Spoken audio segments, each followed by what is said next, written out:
So hello everyone and good evening सभी को। उम्मीद करता हूँ मेरी वॉइस प्रॉपर आ रही होगी सभी तक। एक बार कंफर्म कर देंगे। तो आज हम लोग को स्टार्ट करना है मॉडर्न हिस्ट्री। और कल वाला जो लेक्चर है मुझे पता है काफ़ी लोग कमेंट कर रहे हैं कि अवेलेबल नहीं है एप्लीकेशन पे। इसके रिगार्डिंग जो है, अगर आपको अभी तक नहीं पता है देन दैट मीन्स कि आप प्राइवेट टेलीग्राम ग्रुप में ज्वाइन नहीं हो, बिकॉज मैंने वहाँ पे कल शाम को ही डाल दिया था, क्योंकि इसमें पता नहीं क्या कुछ ग्लिचेस आ रहे हैं। ठीक है, तो वहाँ पे मैंने लिंक शेयर कर दिया था जहाँ से आप उस वीडियो को देख सकते हो। ठीक है, वो एप्लीकेशन पे अभी अवेलेबल नहीं है, पता नहीं उसका क्या रीज़न है कि वो डाउनलोड हो ही नहीं रहा है। तो उसका लिंक प्रोवाइड करवा दिया है। प्राइवेट टेलीग्राम ग्रुप जिन लोगों ने नहीं ज्वाइन किया है तो उसको ज्वाइन कर लेंगे, वहाँ पे आपको ये लिंक मिल जाएगा। ठीक है, जय हिंद सभी को। मोहित गुड इवनिंग, शैला, सुरभि सभी को गुड इवनिंग। चलो तो स्टार्ट करते हैं। एडवेंट ऑफ यूरोपियंस स्टार्ट करेंगे। What is this advent of Europeans, और यहाँ से हमारी मॉडर्न हिस्ट्री क्यों स्टार्ट हो रही है। बिकॉज अब यहाँ से हम लोग देखेंगे कि किस तरह से डिफरेंट जो यूरोपियन शक्तियाँ हैं वो यहाँ इंडिया में आएंगे, डिफरेंट यूरोपियन नेशंस इंडिया में आएंगे। अब बात ये भी आती है कि डिफरेंट यूरोपियन नेशंस जैसे कि पोर्तुगीज़, डच यानी नीदरलैंड वाले, अंग्रेज यानी कि ब्रिटिशर्स, फ्रेंच, डैनिश यानी डेनमार्क वाले, ये सब इंडिया में क्यों आ रहे हैं। मतलब अब क्यों आएंगे ये लोग, कुछ तो कारण होगा बिल्कुल। तो as you all know, India को सोने की चिड़िया कहते थे। ट्रेड स्टार्ट हो चुका था विद अदर कंट्रीज ऑल्सो। अब ट्रेड रूट लैंड रूट हुआ करता था, अभी तक सी रूट नहीं था। ठीक है, तो लैंड रूट कैसा होता था, यहाँ से जाता था, यहाँ से इन दी सेंस ये अफगानिस्तान वाला रीजन एंड देन ये जो पर्शियन गल्फ, अगर आपने मैप में देखा होगा तो ये यहाँ पे जो इजिप्ट है, इजिप्ट तो आई होप सभी ने देखा ही होगा। ठीक है, जो लोग वो इंस्टाग्राम पे वो करंट अफेयर वगैरह देखते हैं उन लोगों ने तो देखा ही होगा। भी मैप पे हम लोगों ने देखा था, है ना, मिस्र सैट-2 सैटेलाइट जो चाइना और इजिप्ट ने दोनों ने मिलकर लॉन्च करी, तो हमने देखा था कि इजिप्ट कहाँ पे है। तो इजिप्ट पर्शियन गल्फ में पड़ता है, यानी कि वो ट्रेड रूट कंट्रोल करता था। कौन? मेनली इजिप्ट, और जो बाकी के अरब नेशंस थे वो पूरे ट्रेड को कंट्रोल करते थे।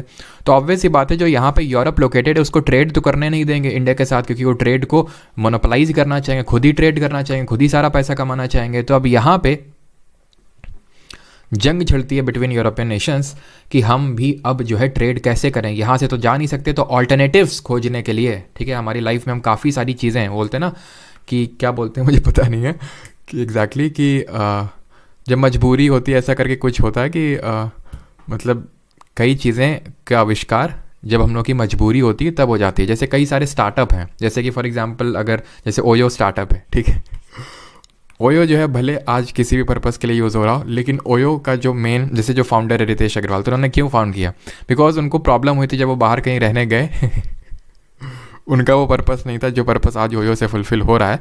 वैसे तो ओयो मतलब ठीक है, तो उनको रहने में दिक्कत आई, तो फिर वहाँ से उनको ये आइडिया है कि भाई क्यों ना मतलब इस तरह का ऐसा कंपनी स्टार्ट किया जाए। तो बहुत सारे ऐसे स्टार्टअप्स हैं। ठीक है, तो ऐसे ही यूरोपियंस ने अपना एक स्टार्टअप स्टार्ट किया कि भाई अब कैसे हम लोग ऑल्टरनेटिव्स की खोज करें। तो ऑल्टरनेटिव्स यानी कि ये सी वॉयज, दैट इज़ अब सी रूट को ये इन्वेंट करेंगे।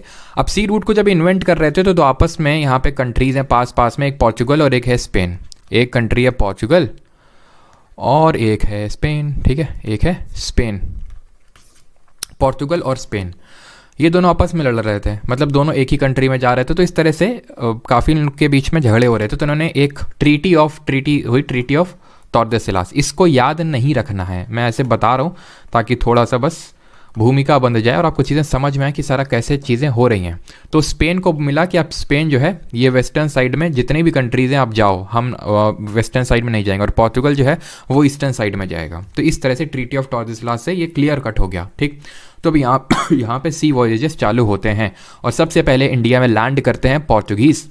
और ये याद रखिएगा, सबसे पहले इंडिया में आते भी पोर्तुगीज़ हैं और सबसे लास्ट में जाते भी पोर्तुगीज़ हैं।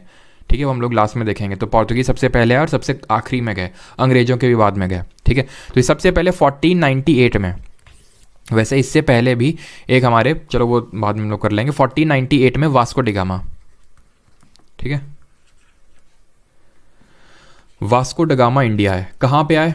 यहाँ पे एक जगह पड़ती है कैलीकट, और कैलीकट में सबसे पहले इन्होंने अपने कदम रखे। यहाँ के राजा हुए ज़ेमोरिन, उन्होंने इनका स्वागत भी खूब ढंग से किया, क्योंकि ऑब्वियस से बात है वो भी अपने फ़ायदे के लिए भाई अच्छा खासा ट्रेड हम इनके साथ कर सकते हैं, पोर्तुगीज़ के साथ। ठीक है, तो ज़ेमोरिन जो है ये यहाँ का राजा था कैलिकट का, जहाँ पे वास्को डी गामा लैंड किया सबसे पहली बार। तो फर्स्ट कौन था इंडिया में लैंड करने वाला? Vasco D gamma. जो बोलते हैं कि वास्को डी गामा ने इंडिया की खोज करी, तो इंडिया की खोज नहीं करी वास्को डी गामा ने, इंडिया के सी रूट की डिस्कवरी करी वास्को डी गामा ने, बस।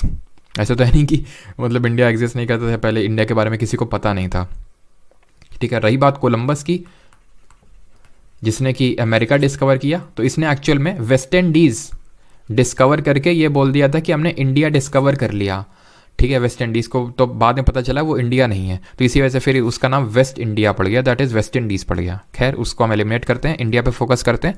Vasco D gamma was the first European हम बोल सकते हैं जो यहाँ पे, मतलब ये भी बोलना गलत रहेगा, रीज़न क्योंकि इससे पहले भी कुछ ट्रैवलर्स आए थे, लेकिन अगर हम बात करें सी वॉयज की, तो वो सबसे पहला कैरी ऑन किया था वास्को डी गामा ने 1498 में, ठीक है, कैलिकट के राजा जमोरिन।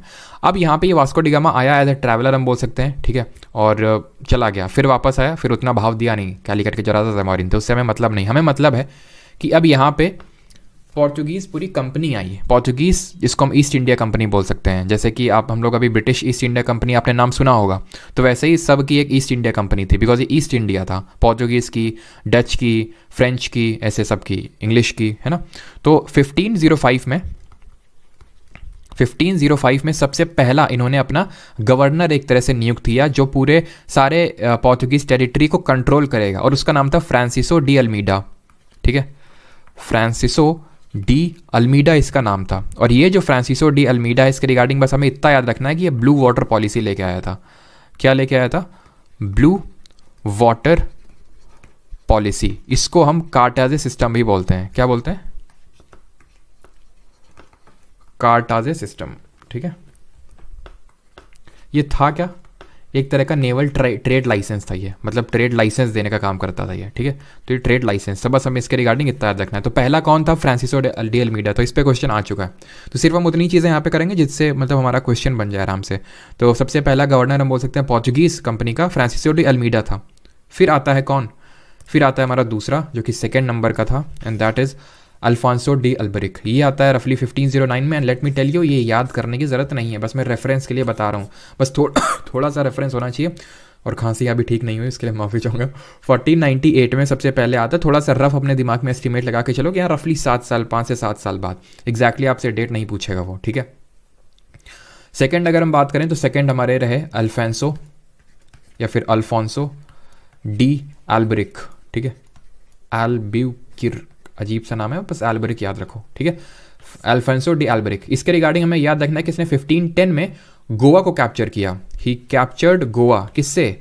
गोवा हुआ करता था जो सुल्तान होते थे बीजापुर के, उनके अंडर में होता था, तो captured Goa from Sultan of Bijapur,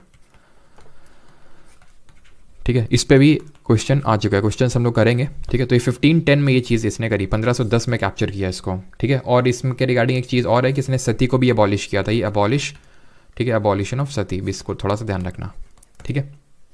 then एक आता है नीनो द कुन्हा, उसका नाम मैं लिख देता हूँ यहाँ पे, ताकि ये आपको बस पता रहे कि हाँ ये एक पोर्चुगीज़ ही गवर्नर था, बाकी इसके रिगार्डिंग एज सच हमें कुछ याद करने की ज़रूरत नहीं है, ठीक। और एक चीज़ कि मराठाओं ने, जो मराठास थे, इन्होंने कैप्चर कर लिया था। मराठास कैप्चर्ड 2 टेरिटरी थी इनकी, किसकी? पोर्चुगीज़ की, एक तो सलसेट, ठीक है, और दूसरी बसैन। इन दोनों को मराठास ने कैप्चर कर लिया था। आई होप मैंने आपको कल बताया भी होगा ये चीज़, इन 1739 में कैप्चर किया था, बस हमें इतना थोड़ा सा ध्यान रखना है, ठीक है। तो मैं फिर से आपको बता देता हूँ कि हमें याद क्या चीज़ रखनी है। हमें ट्रीटी ऑफ टॉर्डेसिलस नहीं याद रखनी है, बस हमें ये पता होना चाहिए कि हाँ इससे स्पेन और पोर्चुगल के बीच में एरिया का डिवीजन हुआ था, कि पोर्चुगल ईस्ट में जाएगा, स्पेन वेस्ट में जाएगा, तभी स्पेन यहाँ पे नहीं आया। 1498 में सबसे पहला पोर्चुगीज़ आता है वास्को डी गामा, कैलिकट के राजा जमोरिन के पास, ठीक है। पहला गवर्नर बनता है Francisco de Almeida, blue water policy. Alfonso de Albuquerque captured Goa and abolished sati. बस मराठा ने सलसेट बसाइन कैप्चर किया था, थोड़ा सा ही इंपॉर्टेंट है, बहुत ज़्यादा इंपॉर्टेंट नहीं है। अब आते हैं डच। डच कौन? जो नेदरलैंड के लोग हैं, जो नेदरलैंड के लोग होते हैं उनको हम डच बोलते हैं। अब ये डच आए और इन्होंने सबसे अपनी जो पहली फैक्ट्री है, ठीक है, दे एस्टैब्लिश देयर फर्स्ट फैक्ट्री। कहाँ पे इन्होंने अपनी पहली फैक्ट्री लगाई? मसूलीपट्टनम। ये कहाँ पड़ता है? प्रेजेंट डे आंध्र प्रदेश में पड़ता है, जिसका एक्चुअल में नाम है मछलीपट्टनम। लेकिन ये लोग मछलीपट्टनम तो बोल नहीं पाते थे, है ना क्योंकि मुंह में इनकी सुपारी हुई थी, तो ये जो है उसको मछलीपट्टनम को मसूलीपट्टनम बना दिया। तो इनकी फर्स्ट फैक्ट्री थी मसूलीपट्टनम में। कब? 1605 में सेटअप की है। बस मैं इसमें आपको और ज़्यादा कुछ नहीं बताऊंगा, बस फर्स्ट फैक्ट्री याद रखनी है। देन आते हैं हमारे अंग्रेज, जो कि फाइनली हमें पता है कि अंग्रेज ही, जो ब्रिटिशर्स जिनको हम बोल सकते हैं, इंग्लिश या फिर इनको ब्रिटिशर यहाँ पे मैं लिख देता हूँ। तो ये ब्रिटिशर्स एक्चुअल में फाइनली जो है सेटल डाउन कर गए इंडिया में, और इन्होंने 200 साल तक रफली रूल किया इंडिया में। और वो एक्सपेंशन कैसे किया वो भी हम आज के लेक्चर में पढ़ेंगे। तो हमारे लेक्चर का टॉपिक ही यही है, एडवेंट ऑफ यूरोपियंस, कौन कौन से यूरोपियंस आए और कैसे ब्रिटिशर्स ने इंडिया में एक्सपैंड किया। तो ब्रिटेन में एक कंपनी बनती इन द ईयर रफली 1599, ठीक है। और उस कंपनी को वही है कंपनी ईस्ट इंडिया कंपनी, जिसको हम इंग्लिश ईस्ट इंडिया कंपनी बोलते हैं। कुछ लोगों ने मिलकर कंपनी बनाई, ये सिर्फ एक कंपनी थी। और इस कंपनी ने इन ईयर 1600 क्या किया, उस समय की जो आपको पता है अभी भी रानी राजा वहाँ पे मोनार्की होती है, हमारे जैसे रिपब्लिक नहीं है जो यूनाइटेड किंगडम ही। हम लोग जो अगला हम लोग का सब्जेक्ट रहेगा दैट इज़ पॉलिटी, उसमें ये चीज़ हम लोग करेंगे, ठीक है। कि हमारी तरह वहाँ पे रिपब्लिक नहीं है वो कंट्री, और वो वहाँ पे मोनार्की चलते नहीं, रानी राजा होते हैं, जैसे अभी राजा हैं चार्ल्स, ठीक है, किंग चार्ल्स। तो उस समय क्वीन एलिजाबेथ वन हुई, तो उन क्वीन एलिजाबेथ वन से उन्होंने रॉयल चार्टर रिसीव कर लिया, ठीक है।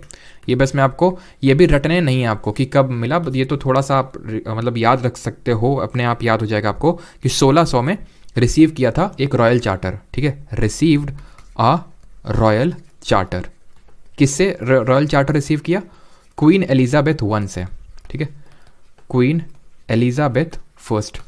इन्होंने रॉयल चार्टर किस बात का दिया इनको, कि भाई आप जाओ ट्रेड करो इंडिया के साथ, और सिर्फ आप ही ट्रेड कर सकते हो, आपकी ही मोनोपोली होगी। और एक्चुअल में ये माना जाता है कि उन्होंने ब्राइबरी दी थी उसके लिए, ठीक है। तो आप बिल्कुल ट्रेड करो, आप किसी और कंपनी को हम ये राइट नहीं देंगे कि वो ट्रेड करे, ठीक। तो अब यहाँ पे होता क्या है, सबसे पहले 1608 में कंपनी का बंदा आता है जिसका नाम है विलियम हॉकिंस। ये हम लोग पहले भी देख चुके हैं, किसके कोर्ट में आया था जल्दी से बताएंगे कमेंट में। विलियम हॉकिंस आता है और ये अपीज करने की कोशिश करता है किसको? वी ऑल नो जहांगीर को। बट जहांगीर देना तो चाहता था सूरत में, बिकॉज ये डिमांड कर रहे थे सूरत में हमें इस्टेब्लिशमेंट दे दो, फैक्ट्री में सेटअप करने की परमिशन दे दो। बट पोर्चुगीज़ ने विद्रोह किया, पोर्चुगीज़ बोले नहीं, यहाँ पे इनको नहीं मिलना चाहिए, समझ लेना जहांगीर ने, फिर बता रहे हैं तुमको। तो यहाँ पे मना कर दिया जहांगीर ने कि यहाँ नहीं मिल पाएगा। बट कुछ ऐसा हुआ तो फिर उन्होंने क्या किया क्या, तो सबसे पहले अपनी इन्होंने 1611 में इन्होंने अपनी फर्स्ट फैक्ट्री इस्टेब्लिश की। कहाँ पे? वहीं जहाँ इन्होंने करी थी, डच ने, ठीक है। फर्स्ट फैक्ट्री एट मसूलीपट्टनम, ठीक है। मसूलीपट्टनम में ही इन्होंने पहली फैक्ट्री 1611 में सेटअप करी। But that was a temporary, हम बोल सकते हैं, नॉट अ परमानेंट वन। ये एक टेम्पररी फैक्ट्री थी, ध्यान रखना, परमानेंट फैक्ट्री नहीं थी। परमानेंट इनकी फैक्ट्री आती है इन द ईयर 1613 में आती है इनकी फर्स्ट परमानेंट फैक्ट्री, में बोल सकता हूँ, फर्स्ट फैक्ट्री एट सूरत। तो बात ये आती है, अब पहले तो 1608 में जब हॉकिंस आया था तो जहांगीर ने मना कर दिया, तो अभी 1613 में कैसे सेटअप कर लिया? पोर्चुगीज़ भी आते नहीं, पोर्चुगीज़ को एलिमिनेट कर दिया था 1612 में। अभी जब हम ब्रिटिश एक्सपेंशन देखेंगे तो वहाँ देखेंगे किस तरह से एक एक यूरोपियन पावर को उसने एलिमिनेट किया, उसके साथ कौन से बैटल्स लड़े। तो 1612 में सूरत में एक बैटल लड़ा गया और उसमें इनको हरा दिया, और जब हरा दिया तो अब वैसी बात है, अब हम तो सेटअप करेंगे ही, ठीक। एंड देन यहाँ पे फिर एक और आता है जिसका नाम है क्या, चलो यहाँ पे लिख देते हैं, ठीक है, ऊपर यहाँ पे लिख देता हूँ मैं 1615, ठीक है। 1615 में एक ट्रैवलर आता है और उसका नाम है थॉमस रो, ठीक है। और ये जो थॉमस रो है ये पूरे तरह से ट्रेडिंग राइट्स लेने के लिए आया था कि हमें पूरे तरह से ट्रेडिंग राइट्स चाहिए, और 1618 तक वो मिल भी गए थे किसको, हम पूरी तरह से यहाँ पे सूरत में ट्रेड कर सकते हैं। वो थॉमस रो लेने आया था और उसने रिसीव भी कर लिया था। ये भी किसके कोर्ट में आया था? जहांगीर के कोर्ट में आया था, ठीक। अब इसके बाद लास्ट में आते हैं फ्रेंच। यहाँ तक किसी, पहले तो ये बताइए यहाँ तक किसी कोई डाउट तो नहीं है? किसी का कोई डाउट यहाँ तक? और आपको खर खर सी आवाज़ आएगी रेडियो की, तो लगा अपने फ़ोन लगा तो थोड़ा वो कर लीजिएगा, ठीक है।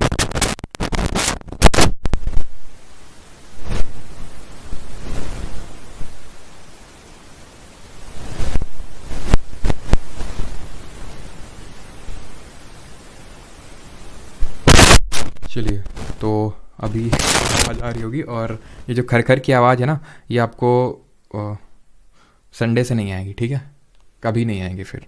No sir, okay. World geography में ऑल कंटेंट नहीं करा मतलब, चलो ऑल क्लियर, ओके। तो अब फ्रेंच की बारी है, ठीक है। फ्रेंच आते हैं, इन्होंने अपनी first factory 1668, first factory at 1668 at Surat. तो सूरत में इन्होंने अपनी फर्स्ट फैक्ट्री सेटअप करी, ख़त्म बात। तो ऐसे समझ लो फ्रेंच लास्ट है। वैसे तो डेनमार्क वाले थे डैनिश, लेकिन डैनिश से हमें कुछ मतलब नहीं कि वो कब आए कब गए, बिकॉज वो उतने प्रोमिनेंट यूरोपियन पावर्स इंडिया में नहीं रहे कभी, ठीक। तो फ्रेंच थे, और फ्रेंच ही एक्चुअल में मेन राइवल्स भी थे किसके, ब्रिटिशर्स के। तो अब हम ये देखते हैं एक एक करके एलिमिनेट कैसे हुए, एक्सपेंशन कैसे हुआ ब्रिटिशर का, ठीक है। तो मैं फिर से रिवाइज करवा देता हूँ आपको। पोर्चुगीज़ आए, पोर्चुगीज़, फिर हमने पोर्चुगीज़ में क्या क्या देखा कि पोर्चुगीज़ में सबसे पहले तो वास्को डी गामा आया 1498 में। 1505 में Francisco de Almeida, blue water policy जिसको कार्टाजेस सिस्टम बोलते हैं। 1509 अल्फांसो डी अल्बरिक 1510 में गोवा को कैप्चर किया बीजापुर के सुल्तान से।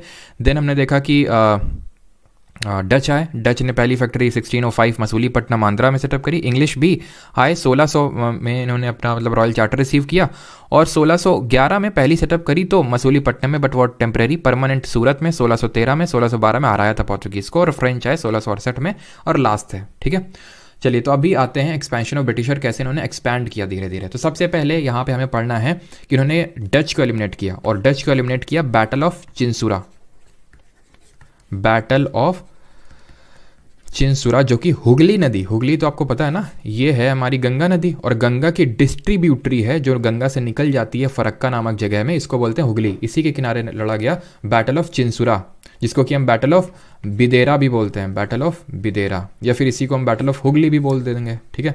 तो इस बैटल में जो है किसको एलिमिनेट किया, और ये कब लड़ा गया, 1759 में, 1759 में, और किसको हराया, अंग्रेजों ने, डिफीटेड डच। डच का खेल यहाँ से खत्म। जब मैं बोलता हूँ खेल खत्म, दैट मतलब इसका मतलब ये नहीं होता हमेशा कि मतलब एक भी डच बचा ही नहीं इंडिया में। हो सकता है कि कुछ जगह में डच हो और वो ब्रिटिशर्स के लिए बहुत कुछ इंपॉर्टेंट ना हो वो, ठीक है, तो इसलिए वो वहाँ पे उसको छोड़ देते हैं कि भाई रहो आराम से। जैसे अभी हम पोर्चुगल के केस में, पोर्चुगीज़ के केस में भी देखेंगे। अभी मैंने बताया पोर्चुगीज़ सबसे पहले आए थे और सबसे आखिरी में गए थे, कैसे पॉसिबल है, हमें तो पता है कि ब्रिटिशर रूल कर रहे थे, तो इन्होंने मतलब कभी हटाया नहीं पोर्चुगीज़ को, और एक्चुअल में गोवा से सबसे लास्ट में गए थे, नहीं हटाया उन्होंने, क्योंकि गोवा उनके लिए इंपॉर्टेंट था नहीं ब्रिटिशर के लिए, इसलिए, ठीक। देन होता है हमारा एक battle of Swally, battle of Swally, या फिर सुवली भी बोलते हैं इसको, बैटल ऑफ सुवली। ये एक्चुअल में है कहाँ पे, सूरत में, वही मैंने आपको बताया तभी। और ये कब हुआ, 1612 में। किसको एलिमिनेट किया, डिफीटेड पोर्चुगीज़। तभी तो 1613 में फैक्ट्री सेटअप कर ली सूरत में, जब यहाँ पे इनको हरा दिया, ठीक है, डिफीटेड पोर्चुगीज़, ठीक है। और यहाँ पे मैं डीप जो स्टोरीज हैं उन पे नहीं जा रहा हूँ, बिकॉज वो नीडेड नहीं है, और वो मैंने पिछले के लेक्चर्स में सुना के आपका भाप लिया है कि आपको वो ज़्यादा रास आती नहीं है, ठीक है, तो ज़रूरत भी नहीं है हमें, सिर्फ जो चीज़ एक्चुअल इंपॉर्टेंट है वो मैं यहाँ पे मैं लिख रहा हूँ। डच का गए, पोर्चुगीज़ गए, बचे कौन, फ्रेंच बचे। अब फ्रेंच ही तो बचे, तो फ्रेंच और अंग्रेज़ों का बहुत लंबा राइवलरी चला, क्योंकि मेन पावर फ्रेंच ही थे। और फ्रांस में उस समय नेपोलियन भी बैठा हुआ था, ठीक है, तो फ्रांस से बहुत बड़ा इनको था। और फ्रांस के साथ ना सिर्फ इनके इंडिया में युद्ध चल रहे थे, बल्कि इंडिया से पहले इनके यूरोप में युद्ध चल रहे थे, बिकॉज इनकी सिर्फ इंडिया ही कॉलोनी नहीं थी, फ्रांस की भी कई सारी कॉलोनियाँ थी, जैसे हम इंडिया एक कॉलोनी थे, ठीक है, कॉलोनी बनने वाले थे एक तरह से हम बोल सकते हैं। वैसे ये लोग और भी कहीं ट्रेड कर रहे थे, तो वहाँ पे ट्रेड को लेके आपस में लड़े मरे जा रहे थे यूरोप में ही, कौन, ब्रिटिशर और फ्रांसीसी। तो उसी का ही एक्सटेंशन हुआ एक तरह से हम इंडिया में बोल सकते हैं। और इंडिया में जो ब्रिटिशर्स और फ्रेंच के बीच में जो वॉर हुए उनको बोलते हैं कार्नेटिक वॉर्स। क्या बोलते हैं, कार्नेटिक वॉर्स। कार्नेटिक का मतलब जो कर्नाटक वाला रीजन है, जो कर्नाटक हैदराबाद वाला जो रीजन है, इसको बोलते हैं मतलब कार्नेटिक रीजन। और यहाँ पे जो वॉर्स हुए उनको बोलते हैं कार्नेटिक वॉर्स। ये किसके बीच में हुए, ब्रिटिशर्स वर्सेस फ्रेंच। और ब्रिटिशर जहाँ पे एंग्लो वर्ड दिख जाए, मैंने कल भी बताया था एंग्लो का मतलब ब्रिटिशर होता है, एंग्लो, ठीक है, तो ब्रिटिशर्स वर्सेस फ्रेंच यहाँ पे हुआ वॉर। कितने वॉर हुए, कार्नेटिक वॉर, टोटल 3 वॉर हुए। पहला देखते हैं कब हुआ, फर्स्ट वॉर। ये स्टार्ट हुआ 1744 में, ठीक है, 1744 में इट स्टार्टेड एंड 1748 में इट एंडेड। तो क्या सर हमें एग्जैक्ट ईयर याद रखने की ज़रूरत है, एग्जैक्ट ईयर मत याद रखो, बस थोड़ा सा रफ याद रख लो कि जो कार्नेटिक वॉर्स हैं 1744 से लेकर 1763 तक चले, 44 से लेकर 63 तक, ठीक है। इतना तो प्रिसाइजली नहीं पूछेगा कि भाई सेकंड वाला कब खत्म हुआ, इतना नहीं पूछेगा। और मतलब पूछ भी लेगा ना, तो आप इस पर्टिकुलर चीज़ से जो पूरा ये टाइमलाइन है इससे गेस कर पाओगे बहुत सही तरीके से, ठीक है। तो आप इस चीज़ को याद कर लो कि 1744 से लेके 1763 के बीच में हुए हैं। ये तो मैं आपके रेफरेंस के लिए लिख रहा हूँ, रटने की ज़रूरत बिल्कुल नहीं है, ठीक है। बस इसको लेकिन रट लेना, ठीक है। और ये एंड किस ट्रीटी के साथ हुआ था, ध्यान रखना, ट्रीटी बहुत सारी हुई। कोई भी जब वॉर एंड होता था और मान लो कि मेरे और आपके बीच में वॉर हुआ और उसमें कोई एक तरह से कोई मरा नहीं, अगर फॉर एग्जाम्पल एक पार्टी मर गई, ठीक है, मतलब उसके किंग की डिफीट हो गई, एक तरह से पूरी डिफीट इन द सेंस कि वो उसको मार डाला, तो ऑब्वियसली बात है अगर पूरा डिफीट कर लिया तो पूरा टेरिटरी कॉन्कर कर लेंगे, काहे बात की ट्रीटी। लेकिन ज़्यादातर ट्रीटी होती थी क्योंकि पूरी तरह से डिफीट नहीं करते थे, और या फिर डिफीट करते भी थे तो उस राजा को वहाँ पे या फिर उस पर्टिकुलर जो भी था उसको रूल करने के लिए बोल देते थे कि हमारे नाम पे रूल करो, ये ट्रीटी साइन कर लो, ये सारी चीज़ें करोगे। यहाँ पे क्योंकि उतना ज़्यादा डिसाइसिव हुआ नहीं अभी चीज़ें, मतलब ऐसा नहीं कि ब्रिटिशर जीत गए फिर फ्रेंच जीत गए, तो यहाँ पे एक ट्रीटी हुई जिसका नाम है एक्स-ला-चैपल, ट्रीटी ऑफ एक्स-ला-चैपल। मतलब ये एक्चुअल में यूरोप में ही हुई थी, ठीक है, और उसी ट्रीटी को यहाँ पे एक्सटेंड किया गया कि उस ट्रीटी को आप यहाँ पे फॉलो करोगे। देन आते हैं सेकंड कार्नेटिक वॉर, और सेकंड कार्नेटिक वॉर की अगर बात करें तो ये स्टार्ट होता है 1749 पे, ठीक है। अगेन ये आपको एग्जैक्टली याद रखने की ज़रूरत नहीं है, और 1754 में ये एंड होता है। और ट्रीटी कौन सी होती है यहाँ पे, ट्रीटी होती है ट्रीटी ऑफ पौंडीचेरी। यहाँ पे एक्चुअल में थोड़ा सा ब्रिटिशर थोड़ा सा अपर होल्ड में थे, तो ट्रीटी ऑफ पौंडीचेरी होती है, यहाँ पे ध्यान रखना। ये समझ में तो आ रहा होगा ना, पौंडीचेरी लिखा हुआ ये, ठीक है। एंड देन होता है हमारा थर्ड कार्नेटिक वॉर, और थर्ड अगर बात करें तो 1756 में स्टार्ट होता है, 1763 में एंड होता है। और एक चीज़ ध्यान रखना यहाँ पे, अगर कभी एक बैटल ऑफ अंबर पूछ लेना कि ये बैटल ऑफ अंबर क्या है, तो एक्चुअल में जो सेकेंड कार्नेटिक वॉर स्टार्ट हुआ ये बैटल ऑफ अंबर के साथ ही स्टार्ट हुआ, बैटल ऑफ अंबर के साथ ही हुआ, ठीक है, क्लियर। तो सेकेंड कार्नेटिक वॉर से रिलेटेड है वो। और थर्ड की अगर हम बात करें तो 1756 में चालू हुआ, 63 में ख़त्म हो गया। इसको हम बैटल ऑफ वॉन्डी वॉश के नाम से भी जानते हैं, ये चीज़ ध्यान रखना। एक तो ये चीज़ ध्यान रखना, इसको हम बैटल ऑफ वॉन्डी वॉश, वॉन्डी वॉश क्या है, वॉन्डी वॉश है क्या, ये जैसे मसूलीपट्टनम है ना, बट वो एक्चुअली मसूलीपट्टनम नहीं मछलीपट्टनम है। वैसे वॉन्डी वॉश नहीं है, ये वंडवासी करके है, ठीक है, वंदवासी करके एक जगह है, कहाँ पे, तमिलनाडु में। तो उसको वंदवासी बोल नहीं पाते थे तो उसको वॉन्डी वॉश कर दिए, जैसे ये लोग ठाकुर का टैगोर कर दिए तो वैसे उसको वॉन्डी वॉश बना दिए। तो ये 1760 में हुआ था, और इसीलिए इसको बैटल ऑफ इस बोलते, बिकॉज यहाँ पे ही मेन 1760 में युद्ध लड़ा गया था, किसके बीच में, ब्रिटिशर वर्सेस फ्रेंच के बीच में 1760 में। तो थर्ड वाले को बैटल ऑफ वॉन्डी वॉश के नाम से भी जानते हैं। या फिर इस तरह से पूछे कि battle of Wandiwash was a part of which Carnatic war, तो थर्ड एंग्लो कार्नेटिक वॉर, ये चीज़ ध्यान रखना है, ठीक। और ये चीज़ ध्यान रखना इसमें कि it was a kind of, आप बोल सकते हो extension, it was a extension of 7 year war. मतलब ध्यान से सुनो, अब इनके बीच में अंग्रेज़ों और फ्रांसीसियों के बीच में यूरोप में युद्ध चालू हुआ 1756 में, जो 7 साल तक चला। उस युद्ध को 7 ईयर वॉर बोलते हैं, क्योंकि वो 1756 में शुरू हुआ और उसी वहाँ पे शुरू हुआ, तो ये लोग यहाँ पे भी आपस में लड़ गए। जैसे फॉर एग्जांपल ऐसा समझ लो कि मान लो कि आप हो, ऐसे मान लो कि ये आपके पापा हैं, ठीक है, और ये आपके पड़ोस वाला, या फिर ये आप हो, ये आपका पड़ोस वाला है, आपका मतलब कंटेम्प्रेरी इन द सेंस जैसे आपका हम उम्र है। ऐसे ही आप दोनों लोग के पापा हैं, ठीक है, और आप लोग दोनों लोग के जो पापा हैं वो आपस में बहुत बड़े मतलब एकदम विरोधी हैं। आप जब जैसे ही देखते हैं लड़ जाते हैं, तो आपके बीच में कैसे रिलेशंस होंगे, ऑब्वियस सी बात है। मतलब आप फॉर एग्जांपल आप दोनों लोग सेम स्कूल में पढ़ते हो, स्कूल में लड़ जाओगे आप, तो एक्चुअल में लड़ाई किस वजह से हुई, मतलब फादर हमारे लड़ रहे हैं इसलिए हम यहाँ पे लड़ रहे हैं। तो वैसे ही क्योंकि लड़ाई हो रही है यूरोप में, इसलिए हम यहाँ पे भी लड़ाई स्टार्ट कर दी 1756 में, इसलिए इसको 7 ईयर वॉर का एक्सटेंशन बोलते हैं, ठीक है। 7 ईयर वॉर्स के साथ स्टार्ट हुआ यहाँ पे और एंड हुआ 1763 में, और ब्रिटिशर्स की जीत हुई, और फ्रांसीसी अब यहाँ से पूरी तरह एलिमिनेट हो गए। अब यहाँ से इनका बोरिया बिस्तर उठ गया। बस यहाँ पे बस इस चीज़ को ध्यान रखना कि यहाँ पे ब्रिटिश फोर्सेस को लीड कौन कर रहा था, क्योंकि ये लास्ट वाला था ना। ब्रिटिश फोर्सेस लेड बाई, कौन लीड कर रहा था, और यहाँ पे मैं फ्रांसीसियों का भी लिख देता हूँ, फ्रेंच फोर्सेस लेड बाई। तो यहाँ पे लीड कर रहा था आयर कूट, ठीक है, आयर कूट, और यहाँ पे लीड कर रहा था कॉम्ते डी लाली। एक चीज़ मैंने नोटिस करी है मतलब कहीं पे भी आप देखोगे ना आयर कूट, तो आयर कूट नहीं लिखा होगा, सर आयर कूट, थॉमस रो नहीं, सर थॉमस रो। जैसे इनके नाम में सर नहीं लगा होगा क्योंकि इन्होंने रूल नहीं किया। मतलब इतना हमारे अंदर ब्रिटिशर घुसा हुआ है कि मतलब हर जगह टेक्स्ट बुक में हम मतलब इनके आगे सर नहीं लगाते, मतलब ठीक है आप यूरोपियंस के आगे लगाते हो तो फिर सबके आगे लगाओ, लेकिन क्योंकि ब्रिटिशर ने ऑब्वियस सी बात हमें रूल किया तो सबकी जगह sir Eyre Coote, sir Thomas Roe. हो सकता है मेरे मुंह से भी निकल जाए आगे, क्योंकि वही है, क्योंकि हर जगह देख रखा है उसी को, sir Eyre Coote, sir Thomas Roe. तो फिर क्यों ना, जैसे कॉम्पिटेटिव ला ली तो इसको भी आयरकूट लिखो ना, लेकिन ना सर आयरकूट हर जगह। ठीक है, तो मैंने यहाँ पे मतलब जानबूझ के यहाँ पे सर नहीं लगाया, ठीक है, बिकॉज नाम हमें जानने की ज़रूरत है, ज़्यादा इज्जत देने की ज़रूरत नहीं है। आयरकूट, ठीक है। तो इस तरह से याद कर सकते हैं कि आयरकूट ने कूट दिया किसको, फ्रांसीसियों को, और ब्रिटिश ने ऑक्यूपाई कर लिया पौंडीचेरी। पौंडीचेरी यहाँ पे है, पौंडीचेरी बेस था, फ्रांसीसियों का बेस था पौंडीचेरी। आज भी पौंडीचेरी में आपको कुछ ना कुछ फ्रांसीसी मिल जाएंगे, और इसी वजह से क्योंकि पौंडीचेरी कैप्चर हो गया तब गए कौन, फ्रांसीसी। और यहाँ से एक तरह से हमने क्या पढ़ा हमने पढ़ा कि ब्रिटिशर्स ने किस तरह एक्सपेंशन किया। एक्सपेंशन अभी हमने किस तरह से पढ़ा, एक्सपेंशन मैंने अभी पढ़ा कि अपने ही जो यूरोपियन कंटेम्प्रेरीज थे उनको एलिमिनेट किया। अब हम पढ़ेंगे इंडिया में जो रूल कर रहे थे शासक, उनको अब कैसे एलिमिनेट किया, वहाँ कैसे एक्सपेंशन किया। बट उससे पहले सीधे बैठ जाएंगे और लंबी गहरी सांस लेंगे।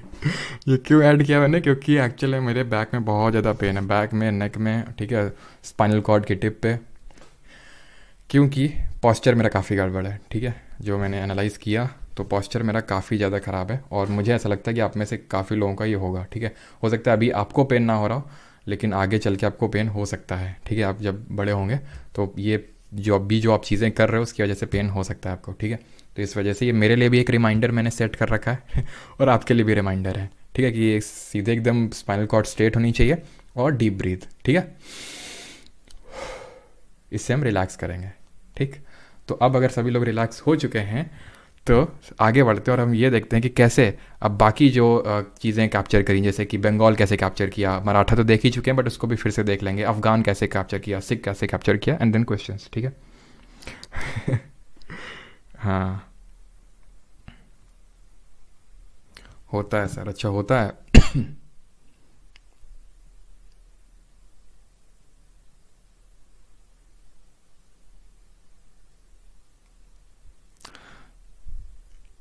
तो आगे बढ़ें, फिर स्टार्ट करें सर। थर्ड, हाँ यहाँ पे ट्रीटी हुई थी, वैसे याद करना चाहो तो कर लो। यहाँ पे एक ट्रीटी ऑफ पेरिस हुई थी थर्ड के बाद।